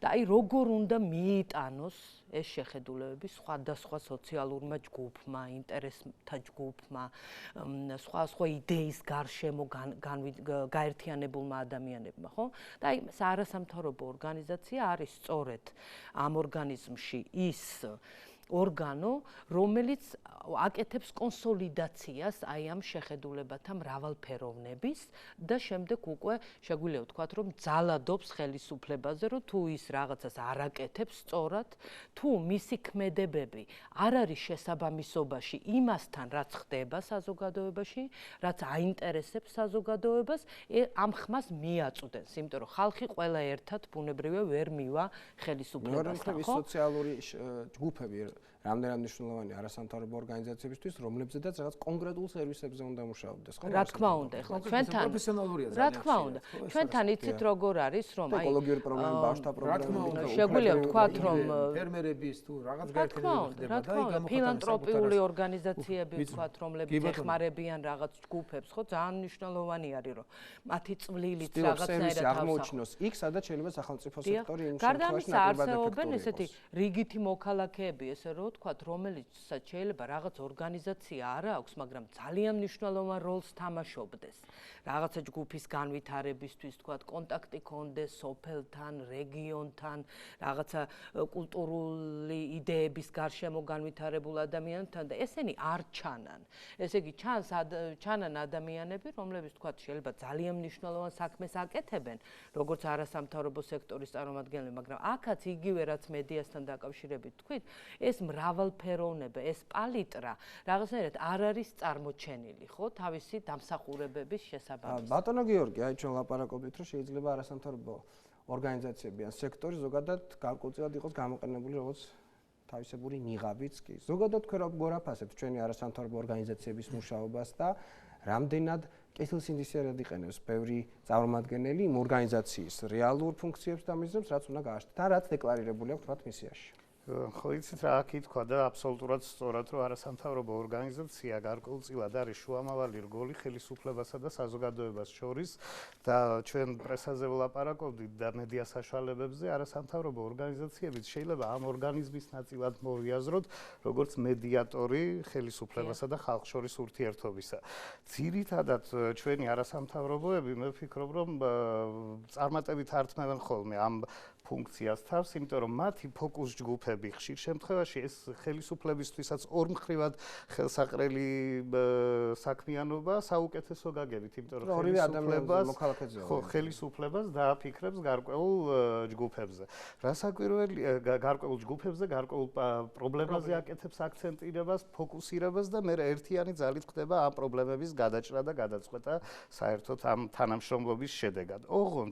ოღონდ აქ არ უნდა მოხდეს ამ ძირითადი, ასე ვთქვათ, იდეის დევალვაცია და ხშირ შემთხვევა არა გვაქვს, მაგრამ ალბათ არსებობს შემთხვევები, როდესაც არასამთავრობო ორგანიზაციები არის გარკვეული, ასე ვთქვათ, ნიღაბი. მე ეს არ ვიცი, ვერავის ვერ დავაბრალებ კონკრეტულად რომ ასეა, მაგრამ შტაბიშლება, როდესაც გარკვეული პოლიტიკური პირები ქმნიან, ყოფილი სახელმწიფო წარმომადგენლების მათ შორის არასამთავრობო ორგანიზაციებს რომ თითქოს და არასამთავრობო სექტორი გახდეს გარკვეული კათარზისი ან გამწმენდელი მისი პოლიტიკური საქმიანობის. ამაზე მინდოდა ასე ვთქვათ გამეკეთებია აქცენტი რომ მაგალითად დაახლოებით იგივე სიტუაცია შეგრძნება მიჩნდება რასაკვირველია მტკიცებით ფორმაში მე ვერაფერს ვერ დავამტკიცებ ზოგიერთი არასამთავრობო ორგანიზაციის შემთხვევაში რომ როგორ გითხრათ ჰიტლერი უგენდი რომ მოსულიყო მეორე მსოფლიო ომის შემდგომ თავი გამოეცხადებია არასამთავრობო ორგანიზაცია და შეცდილიყო თავისი იდეების პროპაგანდას დაახლოებით შეიძლება ანალოგიურად ხო, დაახლოებით, მაგრამ რასაკვირველია ეს შესწავლის საგანი უნდა იყოს და საზოგადოების საგანი. თეორიულადაც მათ შორის. რამდენად სწორია, როდესაც კონკრეტული პირი პოლიტიკურ წარსულსა და პოლიტიკური მომავლის ორიენტაციით საკუთარ რაღაცა გამავალ ფილტრად ხედავს არასამთავრობო სექტორში თანამონაწილეობას. ხო, ეხლა რამდენად სწორია, იცით რა არის? ზოგადად ვერანაირ წინააღმდეგობას. კანონი, ხო, ეხლა თუ კანონი არ უნდა გავაკეთოთ. ბუნებრივად თუ ანალიზი უნდა გავაკეთოთ. პრინციპი რა ხდება და სიტუაცია ეხლა ჩვენ შეიძლება გვაქვს მორალური შეფასების უფლება, ყველასა გვაქვს, ხო? და ეხლა ეს კონკრეტულად ჩვენი დღევანდელი შეხვედრაც ამ იდეას ემსახურება, რომ ვიმსჯელოთ ამაზე, ხო? კრიტიკული აზრი გამოვთქვათ ამასთან შედარებით, მაგრამ ის რომ ვთქვათ, რომ ეს არ შეიძლება, ნამდვილად არ ვიქნებით მართლა. ანუ რამდენად გამართული პრობლემა არ არის შექმნაში. პრობლემაა ვინ აფინანსებს.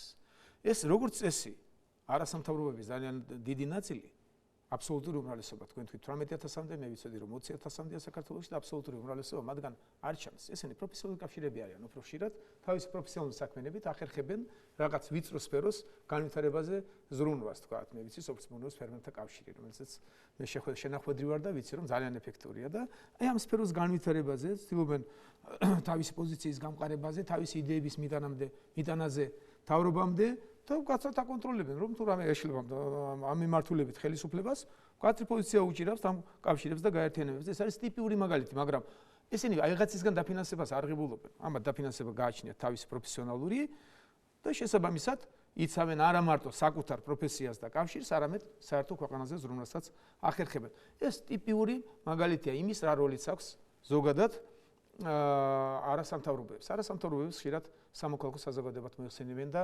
არატყუილად პრინციპში სამოქალაქო საზოგადოება არის და მის განვითარებასა და მის სიმწიფეზეა დამოკიდებული მთელი საზოგადოების განვითარება და შესაბამისად ამას აქვს ძალიან დიდი როლი. მე ძალიან დიდი ვთქვათ მე და ნებისმიერი მოქალაქე მათ უნდა მოექცეს მოძიებით, ძალიან დიდი ყურადღებით და ამ სექტორის განვითარება არასამთავრობოების ძალიან მნიშვნელოვანია და მათ ხარისხზე ძალიან დიდად არის დამოკიდებული საერთოდ დემოკრატიული ინსტიტუტების ხარისხი, მათი კონტროლი და ესე შემდგომ. და ის რომ ხდება დისკრედიტირება ძალიან ხშირად ასეთი საინტერესო სექტორის, საზოგადოების ასეთი საინტერესო ნაწილის დისკრედიტირება ხდება რით? რაც თქვენ ახსენეთ თქვენს კითხვაში, რომ აი ყოფილი პოლიტიკური და ძალიან ხშირად იმიჯი დაკარგული და სინდის დაკარგული სტუდენტებად ძალიან ბევრი, სწორედ რომ აქ მოვილობს თავის ადგილს და შეიძლება თუ არა, რა თქმა უნდა შეიძლება. პოლიტიკური კათარზისიც კი უწოდეს, რომ მათ შორის წინა ხელისუფლებაზე უფრო თუ კონკრეტულად შევეხებით თემას, რომლებიც დიდი ნაწილი არასამთავრობო სექტორიდან მოვიდა, პოლიტიკური კრახის შემდეგ თითქოს ცდილობენ ისევ დაბრუნდნენ იმ წიაღში, საიდანაც გზა შეიძლება გაიხსნათ. ხო, გასაგები ახლა იცით რა, მეც რო ვხედავ, ახლა ყველა ამ ქვეყანაში ვცხოვრობ და მეც მაქვს ასე ვთქვათ რაღაცა გამოცდილება ამ სექტორში მუშაობის, საკმაოდ აქტიური ვარ სამოქალაქოდ და ბუნებრივია, რომ უბრალოდ ტელევიზორში კი არ უყურებ რაღაცა პროცესებს, არამედ ჩემი სტატუსით მავალდებულებს, რომ თუ ვაკრიტიკებ რაღაცა ნამდვილად ვიცოდე რაღაცა ფაქტის შესახებ და ამიტომ თანამონაწილეობა ჩემი სტრატეგია ასე ვთქვათ. იგივე სამოქალაქო პროტესტებშიც მე სულ მონაწილეობდი. სამოქალაქო პროტესტებშიც სულ მონაწილეობდი იმის გამო კი არა ვთქვათ, რომ პროტესტის ორგანიზატორს მაინც და მაინც ვეთანხმები, არამედ იმის რომ ვიცოდე რა ხდება, ხო? ეს არის ძალიან მნიშვნელოვანი და რაც ეხება ახლა პოლიტიკურ კათარზისებს, ბუნებრივია, იცით რა, როდესაც მე ტელევიზიით ან სოციალური ქსელით ვისმენ ისეთი ადამიანების მხრიდან კრიტიკას, ვთქვათ, ვიღაც უფლება დამრღვევის, რომელიც თვითონ ტასს უკრავდა და ტოტალურად არ ღვევდა, ასე ვთქვათ, სხვა ადამიანის უფლებებს, იყო იდეოლოგიის, ასე ვთქვათ, სამჭედლოს მონაწილე, ეს რაღაცა ასე ვთქვათ, საზოგადოებაში არ არის ზოგიერთი ასრულებდა მოადგილის ფუნქციას, შედარებით მეორე ხარისხოვანი იყო, ცნობადი სახე არ იყო და როგორც არასამთავრობო სექტორის წარმომადგენლის იღებს როგორც ობიექტურ, თითქოს არასამთავრობო ორგანიზაციებმა და ეგრეთ წოდებულმა ანალიტიკოსებმა ან ექსპერტების ჯგუფმა თითქოს იდენტიფიცირება ერთმანეთთან გაიგივება მოხდა. თავისი აქტიურობით მოახერხეს ეს, გასაგებია რომ ვინ აფინანსებს და როგორ აფინანსებს, მათ აფინანსებენ ისე პოლიტიკური პარტიები, ვინც თქვათ კრახი განიცადეს, ან როდესაც მთავრობაში იყვნენ, იქიდან დაიწყეს დაფინანსება კიდევ, მაგრამ ეს ხალხი, რომელზეც თქვენ აქცენტს აკეთებთ და ჩემთვისაც ძალიან საინტერესოა, რომლებმაც თქვათ სახე დაკარგეს პოლიტიკაში და აქ ცდილობენ ახლა კატარსის თუ განცმენდას და ესე შემდგომ, ეს ნაკლებ სახიფათოა და თქვათ იქ როდესაც სახელდებიან ონიანი, ფირცხალავა, უტიაშვილი ან გნებავთ ახალაიას მეუღლე, რომელიც ძალიან აქტიურობს და არასამთავრობო ორგანიზაცია აქვს ჩამოყალიბებული და აქ მოგვევლინებინა. ეს ნაკლებ სახიფათოა საზოგადოებისთვის და თუ გინდ ამ სფეროსთვის საზოგადოების ამ ნაწილისთვის არასამთავრობოებისთვის, რამე თუ ესენი უკვე ცნობილი სახეები არიან და ვიცით, თქვათ მათ მცდელობაც კი არ ექნებათ, რომ ობიექტურობაზე შეგეგამათონ. გასაგებია, რომ ესენი არიან, თქვათ, ოპოზიციაში, ისევე როგორც ნაციონალური მოძრაობა მთავრობის და თანაც აგრესიულ ოპოზიციაში და აგიტაციას ეწევიან ისევ ნაციონალური მოძრაობის და თუ შეახსენებთ, არც კი შეგეკამათებიან. მე მინდა გავაგრძელო ეს თემა და ჩემთვის საინტერესო თემას მივადგე, რაზეც ხშირად მიხსენებია, ძალიან წარმატებული არასამთავრობო ორგანიზაციები, რომლებსაც აქვთ ძალიან დიდი გამოცდილება და ძალიან პოპულარულები არიან ჩვენ საზოგადოებაში და ძალიან დიდი როლი ითამაშეს თავის დროზე, საიაგნებავთ, საერთაშორისო გამჭირვალება და ესე შემდგომ და მე გვარებით დავასახელე. ორგანიზაციებსაც თქვენ ძალიან ხასხასთ, ძალიან დადებითი როლია. სახიფათოა არა ონიანი, არა ფირცხალავა და არა უტიაშვილი, რომლებიც ძალიან კარგად იცის საზოგადოება ვინ არიან და მათზე ყურადღება არასდროს არ გამიმახვილებია მე და არც გამიკრიტიკებია. არც ამის საჭიროებას ვერ ხედავ. სახიფათოა, როდესაც ესეთი წარმატებული ორგანიზაციები და მათი მეთაურები, მათ მეთაურებზე გავაკეთე მე, მათ ხელმძღვანელებზე გავაკეთე. სააგეოძაი მახსენე მე. გიგაური პირველ რიგში, კოჟორიძე და მათზე პრეტენზიები რატომ დამჭირდა? არა იმიტომ რომ მე გიგაური ან კოჟორიძე ვთქვათ, კონკრეტულ შემთხვევაში პიროვნებები მაინტერესებს, საინტერესო ეს ორგანიზაციები, საინტერესო მათი ისტორია. მათ შექმნასა და ჩამოყალიბებაში ძალიან ბევრმა წარმატებულმა პოლიტიკოსმა მიიღო მონაწილეობა და მათ დიდი როლი ითამაშეს ჩვენი საზოგადოების განვითარებაში და თამაშობენ დღესაც. ამიტომ მათ ობიექტურობაზე არ უნდა გაჩნდეს ეჭვი. უტიაშვილმა რაც არ უნდა ილაპარაკოს, გასაგებია პრინციპში და ახალაიას მეუღლემ რაც არ უნდა ილაპარაკოს, ჩვენ ყველაფერს ამ ორგანიზაციებს, რომელსაც აქვთ დიდი იმიჯი და მათ აქვთ დიდი ისტორია, აი სწორედ მათ ხელმძღვანელებს, როდესაც ჩნდება ეჭვი იმისა, რომ ესენი ტენდენციურები არიან და თანხმდროში მოდიან ზოგჯერ თუ ხშირად ნაციონალური მოძრაობის აგიტაციასთან, სიცრუის მანქანასთან, აი ამაზე გავაკეთე მე. მინიშნება თავის დროზე დავასახელე ეს გვარები და დღესაც როგორც დავფიქრდი მათ, რამდენიმე მაგალითს მოვიყვან რა მქონდა მხედველობაში, რა არ უნდა იყოს. და ისე დავიწყებდი თუ მომცემთ საშუალებას და დრო რამდენი გვაქვს დრო, ხო? აი, გავიხსენოთ თუ გნებავთ ის ცნობილი კადრები წამებებზე, ადამიანის პირად ცხოვრებაზე გადაღებული, რაც 10,000-ობით ჰქონდა ნაციონალურ მოძრაობას. წამების ფაქტები იყო საშინელი, რაზეც დაპატიჟეს ჟურნალისტები და არასამთავრობო ორგანიზაციები.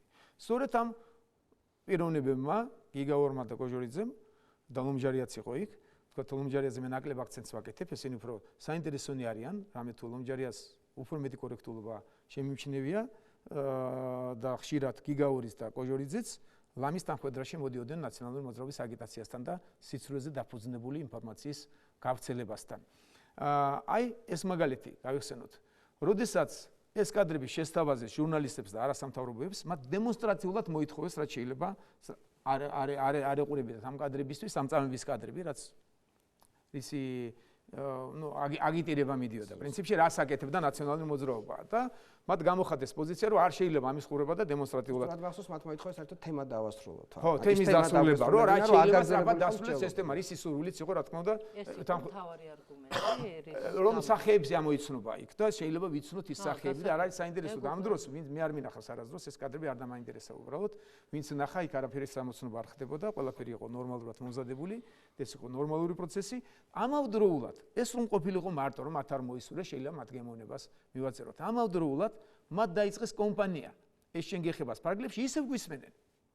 სწორედ რომ ესენი იყვნენ ინიციატორი, ისევ გვისმენენ, რას ნიშნავს ისევ გვისმენენ. რას ნიშნავს ისევ გვისმენენ, რასაც გვისმენდნენ და პირად ცხოვრებაზე აგებული რაც იყო წამების და საშინელი კადრები, მათ დემონსტრაციულად შეეცადნენ რომ ეს თემა სწრაფად დაესრულებინათ, მაგრამ გაგრძელება ნახეთ, ისევ გვისმენენ. მოსმენებსა და პირად ცხოვრებაზე ჩარევაზე იყო მხოლოდ ეს კადრები.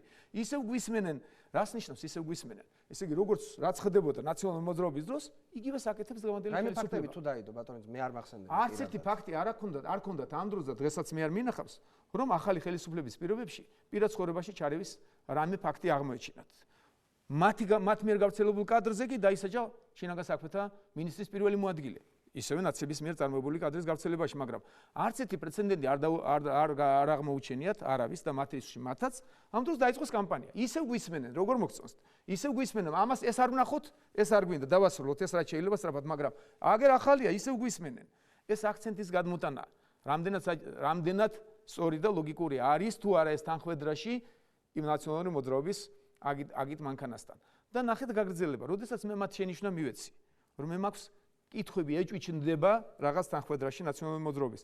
ნახეთ ჩემი რეპლიკა, ჩემი ნათქვამი ოდესღაც არ მახსოვს ახლა რიცხვი ვიხსენებ ტელევიზიებში, ნახეთ სამივეს გამონათქვამი ცალ-ცალკე. სამივე მიმანიშნებს, რომ მე მაქვს სურვილი მათ პირად ცხოვრებაში ჩარევის.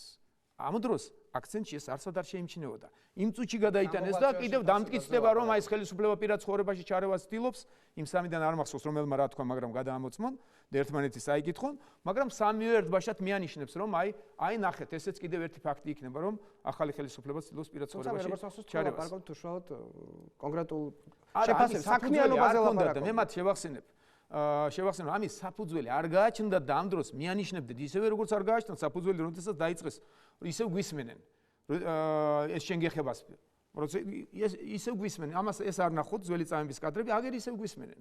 არც ერთი ფაქტი არ ქონდათ, ისევე როგორც ჩემს გამონათქვამზე სამივე გადაიტანა კონკრეტულად რამის მათ პირად ცხოვრებაში ფილმების გაკეთებას ვაპირებდი, რის საფუძველით აბსოლუტურად არ არსებობდა.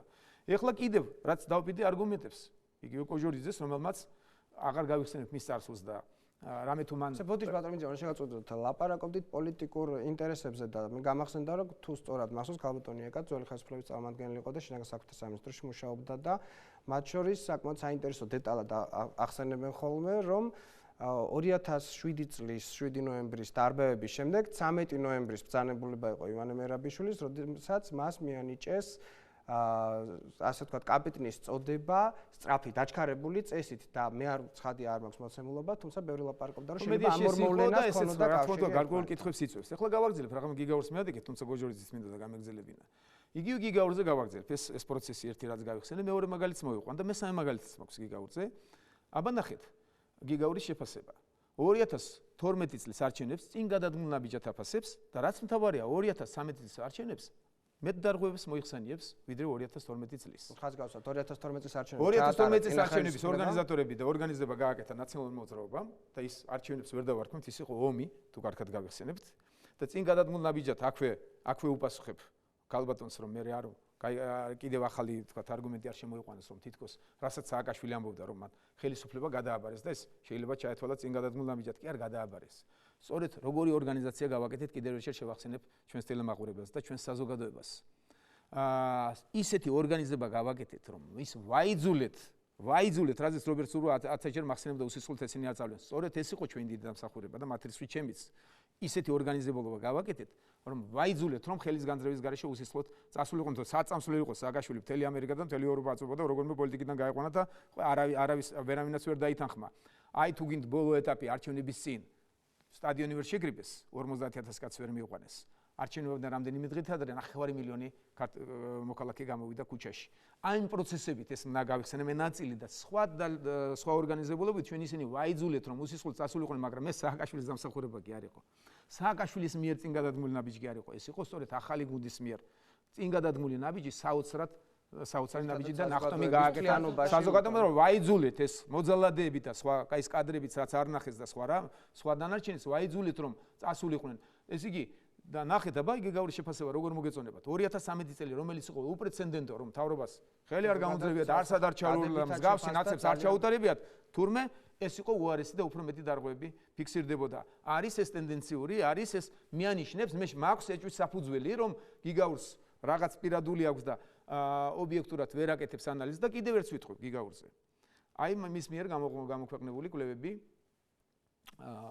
როდესაც ლარის დევალვაცია იყო და საზოგადოებაში მოთავდა და პანიკა ამ დროს ყველაზე ცუდი იყო მთავრობა აცხადებს კამერების შემოჭერის პროგრამას რომ რამდენიმე მილიონი შევამცირებთ ამ დროს გამოდის კვლევა გიგაურის მიერ გამოდის კვლევა რომ 2 წლისთანაც 2013-14 წლებში ჯერ რატო გაერთიანა 2 წელიწადი სასტუმროებსა და რესტორნებზე დახარჯული მთავრობის ხარჯები 20 მილიონი ჯერ ნახეთ თვითონ ეს კომპონაცია თანხმედრაში მოდის ამ დროსთან ამ პროგრამასთან და ნახეთ შიგნით რამდენი სტომილებებია და ტყუილები რაც თავარია. აბა ნახეთ. მერიის ხარჯები მეორე ადგილზეა მერია სასტუმროების დაქირავებით რაღაც 1.1 მილიონია. იქ ამ დროს ირკვევა რომ ლომის წვილი ამ თანხიდან 1,100,000-დან დახარჯული აქვს მერიას შეზღუდულ უნარიან ბავშვებსა ახალგაზრდების მკურნალობასა და რეაბილიტაციაზე. იგივე ხარჯებში რესტორნების იგივე მივლინების ხარჯებში ეს როგორი სათაური აქვს სასტუმრო და რესტორნები კეიფსა და გულაობაში მთავრობას ამ დროს როგორ უხდება ესეთი სათაური და 2 წელის კომპონაცია ამ დროს თუ გაანალიზებ და თვეებზე გადაიყვან თვითოულ წელს მაგალითად შინაგან საქმეთა სამინისტროს სამივლინებო ხარჯები 18,000 გამოდის თვეში არაფერიც არ არის ესა ხო მაგრამ ეს კომპონაცია 2 წელს 2013-14 თანაც ეს ორი შეჯამება სასტუმრო და რესტორანი ნახეთ კეიფობენ და გულაობენ ერთ-ერთზე ხდება აგიტაციაში საეჭვო თანხმედრაშია იგივე ნაციონალური მოძრაობის აგიტაციასთან. ეხლა გადავწყვეტთ მეორე პიროვნებასაც გოჟორიძეზეც რო არ დამჩეს, მასაც მინდა რომ შევახსენო და იგივე გიგაურსაც და სხვებსაც დანარჩენს კიდევ ერთ შევახსენებდი. ეხლა რო არ გვაქვს რომ დეტალურად არა მე ძალიან მაინტერესებს, მე დავპირდი მათ რომ გვექნება დღეს გადაცემა და დღეს მათ დეტალებს მოუყვანდი, რაზეც თქვა გოჟორიძე მისევ დაარღვია და იქაც გადავიდა სიცრუეში ნაციონალური მოძრაობის თქვა თანხმედროვე შეიძლება ნაციონალური მოძრაობა მან დაივიწყოს არ არის თავარი ნაციონალური მოძრაობა თავარია რომ არ უნდა იცრუო და რაც პოზიცია გაქვს სადაც ხარ ის ობიექტურად მიაწოდო საზოგადოებას და სიცრუეში შეყვანას არ უნდა ცდილობდე თუ მოგწონს ნაციონალური მოძრაობა ღმერთმა მოახმაროთ თუ მათ დამფინანსებლებს ამ ორგანიზაციების სადაც გიგაურია მოსწონთ რომ ეს ნაციონალური მოძრაობის აგიტაციას აკეთებს ოღონდ ჩვენ თქმის საშუალება დაგვიტოვონ მე გამოვამჟღავნე და ეჭვი დავიტოვე რომ მეც სტოვებენ მათი ქმედება მე არ ვიცი ახლა მათ დამფინანსებელი რას ფიქრობს მაგრამ მათი ნებაა და მათი უფლებაა ეს გააკეთონ ყველაფერი მაგრამ მე უფლებას ვიტოვებ რომ ისინი რასაც ამბობენ სხვას აკეთებენ და ძალიან საეჭვო თანხმედრაში მოდის ნაციონალური მოძრაობის სიცრუისა და აგით მანქანასთან აი თუ გინდა ახლა შორს რომ არ წავიდე იგივე კოჟორიძეზე თქვათ აი ბოლო განცხადება ნახეთ მარტო ამბობს რომ თითქოს მე მასე ფილმის გადაღებას აპირებდი და სად არის ეს ფილმი თითქოს მე უარგუმენტოდ საუბრობ და სხვებისგან თუ ვითხოვ არგუმენტებს მე თვითონ ამას ვარღვევ ამ დროს შვენივრად ჩანდა რომ მე პირდებოდი და დღეს მოვუყვანდი დღეს მოვუყვანდი არგუმენტებს მას რამდენიმე უკვე მოვიყვანე და ამ განცხადებაშივე რასაც შემახსენებს რომ ჯერ არგუმენტებზე მიმითითებს თქვა არგუმენტები დღეს უნდა მომეყვანა და მეორე რომ მე მასზე ფილმს ვიღებ აქ აშკარად სრუობს მე მსგავსი მინიშნება არ გამიკეთებია, რომ რაღაც ფილმს ვიღებ მე მასე და ის გიგაურთან ერთად თურმე ამას უყურებს. ეს ტიპიურად პროპაგანდისტული მანქანა ნაცმოძრაობის, მაგრამ კოჟურიძე საინტერესო აღარ არის იმ მუხლით, რომ მან პრაქტიკულად გააფორმა ის, რაზეც მეჯუ მქონდა, როდესაც მივიდა ოპოზიციურად განწყობილ პრეზიდენტის სამსახურში. და იმას, რასაც იცავს ახლა დაჟინებით. და ის, თქვათ, ახალი აბსურდი, რაც მისმა უფროსმა თქვა, ამას მე დღეს არ უპასუხებ, ამის დროც არა, მაგრამ ექნება ამის საშუალება, კოჟურიძეს აღარ გავცებ პასუხს ის, რომ თურმე ჩემი დაპირისპირებაა იმის საფუძველი, რომ ის 6 მილიონი ზედმეტი ხარჯი უნდა ხარჯოს პრეზიდენტმა, 6 მილიონი ლარი. და ესეთი აბსურდული განცხადება, ახლა კოჟურიძე ამას აღარ იმსახურებს. იუმორითვე მის უფროს მან დაიწყო ეს და მის გამაგრებას ცდილობს, სადაც მოვიდა, მე მოვახერხებ და უახლოეს დროში უპასუხებ. და ბოლოს იგივე გიგაურს, ის ბოლო მისი განცხადება თინახიდაშელმა, ის რომ რაღაც, თქვათ, მიანიშნებს იმაზე, რომ ჩემი ბევრი ჩინოვნიკი დაინიშნა ჩემი ოფისიდან, ქართლის ოფისიდან და სხვა შემდეგ. ამას ძალიან კარგად უპასუხა თინახიდაშელმა, რამდენადაც მაჩქარებ, ამაზე აღარ გავჩერდები, იუმორით უპასუხა. ესეთივე იუმორით მე კოჟორიძის უფროს უპასუხებ და იმ ახალ აბსურდში, სადაც შევიდა მისი უფროსი და თვითონ კოჟორიძე აღარ იქნება საინტერესო, მე შევეცდები უახლოეს მომავალში პრეზიდენტს უპასუხო ესეთ აბსურდულ განცხადებაზე, რომ თურმე 6 მილიონი იმიტომ უნდა ხარჯოს, რომ მე მეწინააღმდეგება და რაღაც სასაცილო მდგომარეობაში შეაგდეს თავი. ძალიან ზვირიურდება სახელმწიფოს თქვენთან წინააღმდეგობა. თავარი, რა თქმა უნდა, ეს ანეკდოტურია, კიდე ბევრ ანეკდოტურს მოვყვები პრინციპში ჩვენი ყოფილი გუნდის წევრებიდან, მათ რიცხვში, თქვათ, ახალი დემოკრატებიდან, განცხადებებზე მაქვს დალაგებული და მოვახერხებ, რომ შევაჯამოთ. ჩემი შფოთვა, თუ გნებავთ და ყურადღება ამ პიროვნებებზე და ზოგადად ამ ორგანიზაციებზე გამომდინარეობს მხოლოდ ერთიდან, რომ ამ ორგანიზაციებს აქვთ უდიდესი როლი. მათ დამფინანსებლებს კიდევ ერთხელ მე მოწიწებით მოიხსენიებ და მადლობას გადავხდი და ამ ორგანიზაციებში ძალიან ცნობილი პოლიტიკოსი გაიზარდა და ძალიან ღირსეული ადამიანმა იმუშავა და შეასრულა როლი. ამიტომაც მაქვს მე განსაკუთრებული ყურადღება მათზე. რა თქმა უნდა, მათ არავითარი უფლება არ ქონდათ პიროვნულზე გადაეტანათ და დღესაც შევახსენებ მაინც რომ პიროვნულად არ არიან ჩემთვის საინტერესო არც გიგაური და არც კოჟურიძე, მაგრამ ეს ორგანიზაციები ძალიან საინტერესოები არიან. ესე იგი, ლუსტრაცია გიგაურმა ბოლო თავისი განცხადებებით თლიანად გააკეთა და პრაქტიკულად არაფრით აღარ განსხვავდება ბოლო რაც გამოაქვეყნა და თინახიდაშელმა კარგად უპასუხა იუმორით, მე აღარ დავკარგავ დროს. კოჟურიძემ უფრო ადრე გააკეთა ლუსტრაცია, რომ ოპოზიციურად განწყობილში ორგანიზაციაში მივიდა, თქვათ და მე მის ბოლო აბსურდულ განცხადებებს მის უფროს უპასუხებთ, ესეც იმ კონტექსტში მოხდება. ესე რომ არგუმენტები მე მგონი საკმარისად მოუყვანე რა მინდა. მე მინდა რომ ყველა აქტიურმა მოქალაქემ საერთო საქმეზე, სახელმწიფოზე იღვაწოს და თუ დგას იქ სადაც არის ნაციონალური მოძრაობა ან სხვა პარტია, ეს მათი გემოვნების ამბავია. ნუ იტყუება, ნუ სიცრუეზე და რაც უფრო მეტია ორგანიზაციის წონა და ეს ორგანიზაციები გამორჩეული არიან ამ სექტორში, ამ სექტორს აქვს უდიდესი მნიშვნელობა, მე ყველაფერს გავაკეთებ ჩემი მხრივ, რომ ეს სექტორი განვითარდეს, რამე თუ ეს ჩემი ქვეყნის განვითარებას, ჩვენი ქვეყნის განვითარებას შეუწყობს ხელს დემოკრატიული ინსტიტუტების გამაგრებას, სამოქალაქო საზოგადოების სწრაფად ჩამოყალიბებას და გამაგრებას და დიდია ინტერესი ამ მიმართულებით. შესაბამისად, კეთილი ინებონ, თუ არ უნდათ, რომ მათ ეჭვი გამოთქვან, საეჭვო განცხადებებს და ქმედებებს ნუ განახორციელებენ. თუ ეჭვს გამოთქვავენ, კეთილი ინებონ და რაზეც გამოთქვავთ ეჭვს, იმ კონკრეტულზე გააკეთონ განმარტება და არა ზოგადად, როგორ გავბედეთ თურმე და მათ შევეხეთ. ამ ხრივ მედიაც და არასამთავრობო სექტორიც კეთილი ინებონ, საჯაროობა მაქსიმუმი მათ გააჩინიათ და ჩვენ მოქალაქეებს უფლება დაგვიტოვონ, თუ ისინი ობიექტურობაში ეჭვს ტოვებენ, ჩვენ მათზე რეაქცია გავაკეთოთ და არ უნდა ამას ამხელა აჟიოტაჟი სატეხო. დიდი მადლობა. სანამ გადაცემას დავასრულებდეთ, ბატონო გიორგი ქალბატონ ლელა, აი ამ ფრაზას ასე ვთქვათ, რომ ხომ არ ხდება ზოგიერთ შემთხვევაში, თუნდაც თქვენაერი ორგანიზაციები, რომლებიც რეალურად ბევრ მნიშვნელოვან შედეგს აღწევენ და საქართველოში არაერთი არასამთავრობო ორგანიზაციაა, რომელიც ძალიან დიდი წვლილის პატრონია ქვეყანასთან მიმართებაში, რომ აი ასეთი ის კატეგორია, რომელიც წეღან დავასახელეთ პოლიტიკური განწმენდის კუთხით, ან ადამიანები, რომლებიც შესაძლოა ძალიან მნიშვნელოვან ორგანიზაციებს უტეხავდნენ სახელს თავის დაუნებურად ამ მიზანმიმართულად, რატომ რა შეიძლება გაკეთდეს ამისო, რომ ეს ნდობის ფაქტორი, როგორც მედიასთან დაკავშირებთან, ზოგადად ყველა სექტორთან მიმართება, ჩვენ შეგვიძლია ვთქვათ, რომ სექტორი არ გვაქვს, სადაც საზოგადოება მაღალი ნდობით გამოიხატება. რა შეიძლება იყოს საჭირო იმისათვის, რომ ეს ნდობა გაიზარდოს მოქალაქის მხრიდან, იმიტომ რომ მისი სექტორია ხელისუფლებაც, მოქალაქე როგორც თქვენ ძალიან არის წყარო იმისათვის, რომ მისი სექტორი არასამთავრობო სექტორიც, მედიაც თითოეული მათგანი არის მოქალაქისთვის. ისევ და ისევ შეიძლება ითქვას, რომ ყველაზე უკეთესად მოქალაქე გრძნობს თვითონ ჩვეულებრივი ადამიანი გრძნობს, საიდან მოდის ზრუნვა მის მიმართ და რამდენად გულწრფელია ეს ზრუნვა. ამიტომაც ერთადერთი ხო არის ნათქვამი, რომ საქმე მან შენმან გამოგაჩინოს.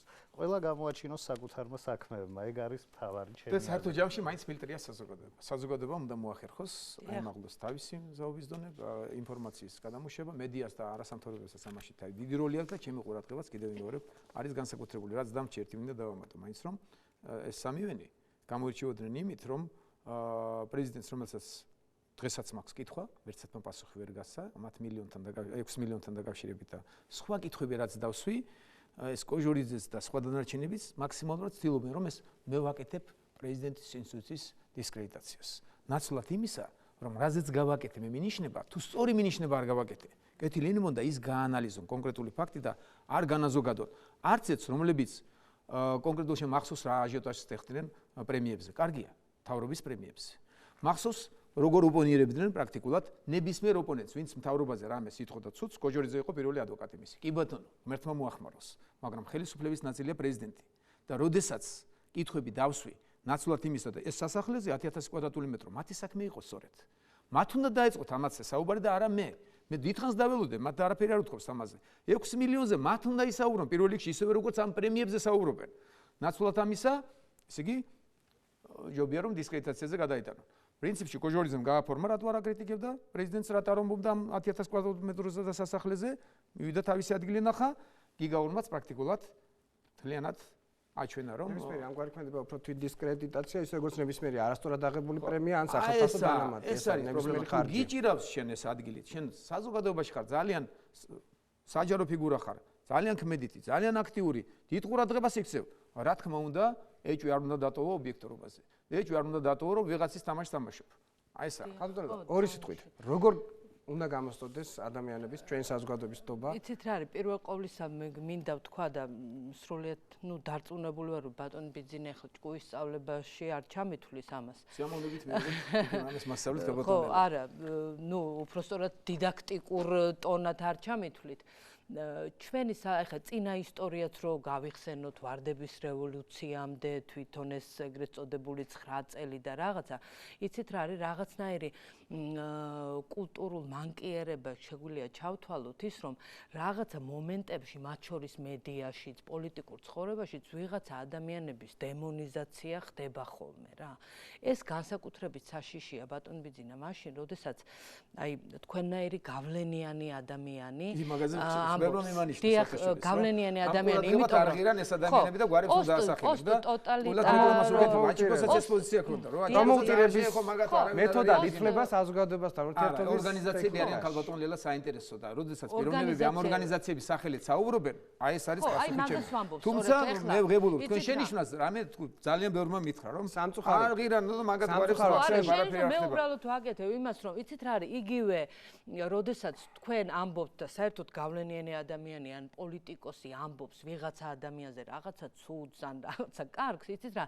რაღაცნაირ თითქოს დავალებას აძლევს საზოგადოებას ან სხვა პოლიტიკოსებს და რაღაცა მე იმას არ ვამბობ რომ თქვენ არ უნდა გამოთქვათ სიცრუე არ მიიღო სიცრუის მე ვეხმარები საზოგადოებას კრიტიკა ყველა შემთხვევაში კრიტიკა არის ძალიან მნიშვნელოვანი და როდესაც იგივე სიტყვის თავისუფლებას მე ბოროტად გამოვიყენებ თქვათ ხო ლელა გაფრინდაშვილმა ბოროტად გამოიყენა სიტყვის თავისუფლება რა არის ამის წამალი უფრო მეტი სიტყვის თავისუფლება რა თქმა უნდა რა თქმა უნდა ამ შემთხვევაში ჩემი დიდი მადლობა გადაგიხადოთ ჩვენ გადაწყვეტილებული თქვენი მოგნებოდა რომ ეგნი სპეციალურად აკეთებენ რომ თქვენ უპასუხოთ როგორ გვარები დაასახელოთ ხო და თან არასამთავრობო სექტორი თავიდანაც თქვი არის ძალიან მრავალფეროვანი ძალიან ბევრი თემა ქალბატონ ლელა დაგვრჩა როგორც მედიასთან დაკავშირებით ამიტომ მე ალბათ შევეცდები რომ არაერთი გადაცემა მიუძღვნათ ამ საკითხებს ძალიან დიდი დრო მინდოდა დაგვეთმო დღეს ასევე არა ახალგაზრდულ ორგანიზაციებზე რომლებიც მათ შორის პოლიტიკური პარტიების საფარქვეშ არიან მე იმედი მაქვს რომ ისეთ საინტერესო ადამიანები როგორც თქვენგზანდებით ქალბატონ ლელა ბატონი გიორგი ასევე მობრძანდებით გადაცემაში და ჩვენ ვისაუბრეთ ამ თემებზე დიდი მადლობა დღევანდელ გადაცემაში თანამონაწილეობისათვის დიდი მადლობა ჩვენს მაყურებელს ჩვენი გადაცემა გასრულებულია თქვენ უყურებდით გადაცემას კვირის 20-30 შეხვდებით მომავალ კვირას 20-30 და 30 წუთზე კვირის მნიშვნელოვანი მოვლენებითა და საინტერესო თემების ანალიზით დიდი მადლობა